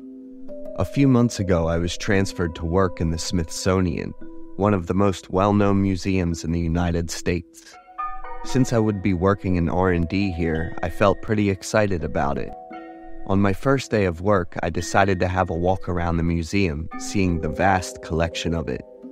I happened to come across Fiona, an employee who was the same age as mine, with 1 year experience. She also shared the same position as I was. We got to know each other and quickly felt like a good match. Fiona showed me around the place, introducing the artifacts along the way. To be honest, I wasn't paying much attention to the things she said. I was more attracted to her joyous face and those beautiful brown eyes. A few minutes later, we're given tasks by administration to receive the latest artifacts just arriving this morning. Fiona took me to the artifact collection room. In this room, there's a lot of very, very precious artifacts of huge historical value, requiring great care and handling.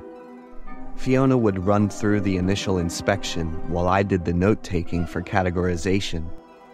The last artifact we received was a wooden cube with strange marking on the surface. Each side measured about 1.3 feet. The object was made of wood, covered in a rather thick layer of dust. We felt kind of weird about this artifact. None of us had any information about it. On the right side, there was a rotatable metal knob. I guess it was the artifact opening mechanism, so I did turn it a bit, trying to open it. Fiona immediately voiced her concern, yet it was too late. for I had already committed. For each turn came a small click, as if you're winding up an antique music box. I was fascinated by this object, while Fiona was really spooked by this. The knobs had been turned all the way and no longer moved at all. I and Fiona attentively watched over the box. There wasn't anything happening after a few seconds. Then, suddenly, a clown jumped out from the box, followed by a sinister laughter. Startled, Fiona fell backward, which also startled me. There was a rather big clown shoved within the classic Jack-in-the-Box, giving out a grin, bobbing back and forth on the spring-powered mechanism. Fiona was disturbed by the laughter, in stark contrast to my fascination. The clown figure was kinda ugly, creepy dark reflection with two big sunken dark eyes. The clown had a wide open gape, which the sinister laughter came from. To be honest, it's kinda creepy when you see it further and further. My guess was this Jack-in-the-Box was an antique toy, which we quickly left aside to focus onto our work. It was the first day of work.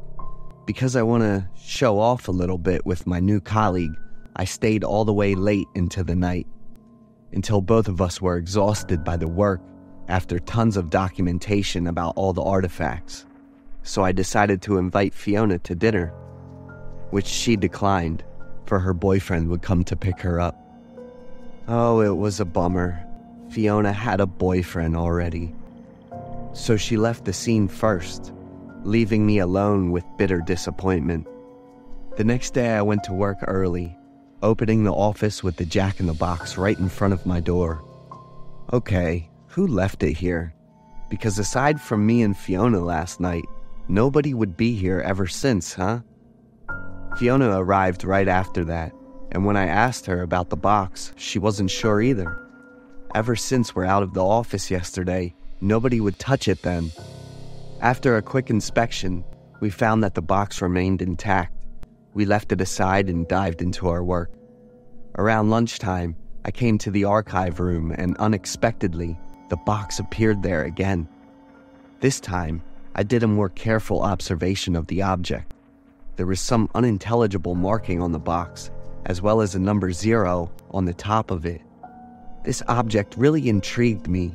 It must be someone really intrigued by it in the museum staffs that they left it all over the place like this. Suddenly, the knob rotating on itself, clicking over each knot. This startled me, frozen me on my track, glued my gaze into the strange artifact. Fiona then called my name from afar and snapped me out of my trance. The box suddenly stopped turning on its own, too.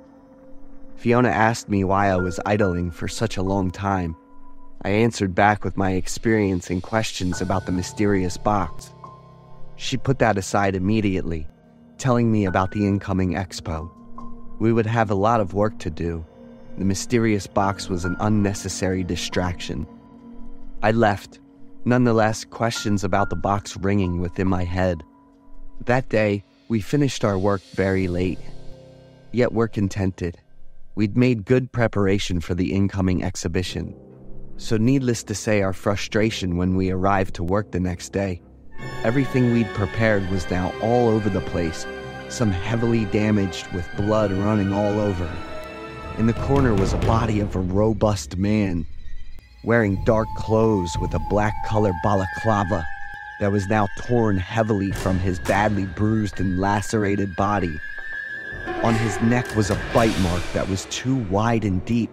The bite mark clearly wasn't of human origin. The police arrived quickly, cordoned off the crime scene, and we had no other choice but to cancel the exhibition. The museum suffered heavily due to many precious artifacts suffering irreparable damage. A quick investigation told us that the dead man was indeed a museum thief. Cause of death was announced to be heavy exsanguination, yet the evidence toward the perpetrator was nowhere to be found. The police kept every one of us round up for investigation. The days afterward were hell. None of us, me and Fiona including, could have enjoyed the atmosphere here. And the creepy things didn't stop there. Another day, our project manager also disappeared. He hadn't been around for many days now. Also, no traces of him running away were discovered. I had just been working for half a month, but many bad things had been going on here already. One late night, when I was walking across the hallway to go home, suddenly I spotted something down in the darkness. Attentively listening, I immediately recognized it to be the Jack-in-the-Box. I wasn't wrong. It was right there, down the hallway. I suddenly felt something wasn't right about this artifact. Carefully picked it up. I could feel the knob automatically turning. The sensation made the hair on my back puff up. Even weirder, I could see the number on it slowly turning into number 2. Suddenly, over the dark corridor, there appeared a dark shadow, which seemed to be a man, a very tall man, dressed up in raggedly strange clothes. I stopped dead on my track in a sudden dread, before slowly regaining my composure, getting closer, and yelling out to see who that person was. A loud, crazy laughter echoed from the dark corridor, hit me like a truck, prompted me to drop the box onto the floor. The laughter was exactly like the one from the Jack-in-the-Box. I was frozen in dead, unable to move any muscles. On the other side, as soon as Fiona called out for me, the shadow and the creepy laughter disappeared. Instead, it was her silhouette appearing on the wall. Everything happened way too fast for me to know what happened. I wasn't sure if it was real or just all my imagination. So I decided not to tell Fiona what had happened. But I told her that I was going to put the Jack-in-the-Box aside to archive room and head home soon. When I headed for home, Fiona was there waiting for her boyfriend. The next morning, Fiona didn't go to work. I was shocked when I was told that Fiona had been admitted to the ER last night. When I came to visit, Fiona was in a deep coma with countless wounds on her body. On her neck was a similar bite mark to that dead museum thief.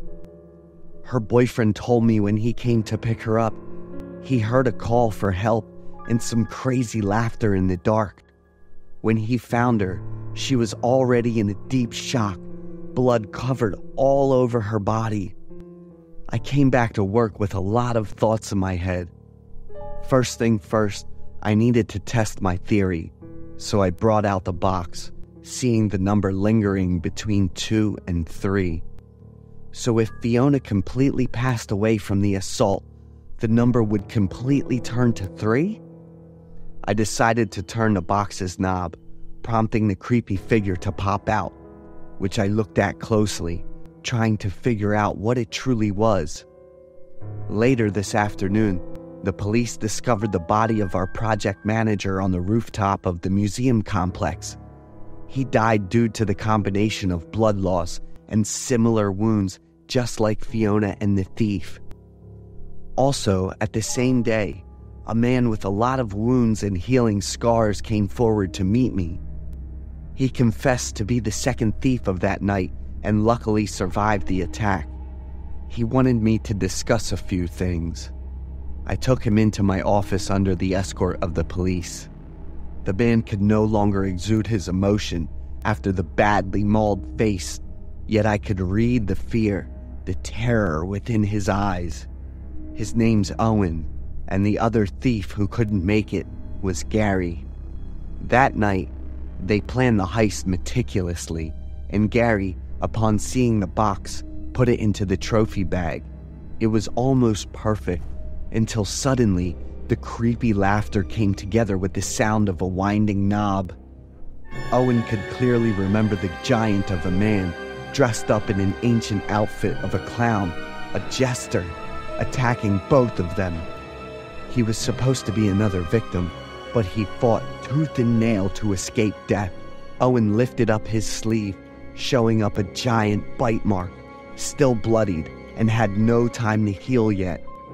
I knew Owen came to me due to the fact that I was the only one who would believe him, As we were exchanging our words, suddenly, the jester creepy laugh echoed from the dark corner. We turned around and were greeted with the sight of the Jack-in-the-Box. Okay, how the hell did that thing come here without any of us noticing? The terror-induced clown stood looking at us, twisted and turned its body side to side as if taunting us. Do you think that Lewis and Owen could have escaped the attack of the clown? What would happen to Fiona? Let's discuss in the comments section below.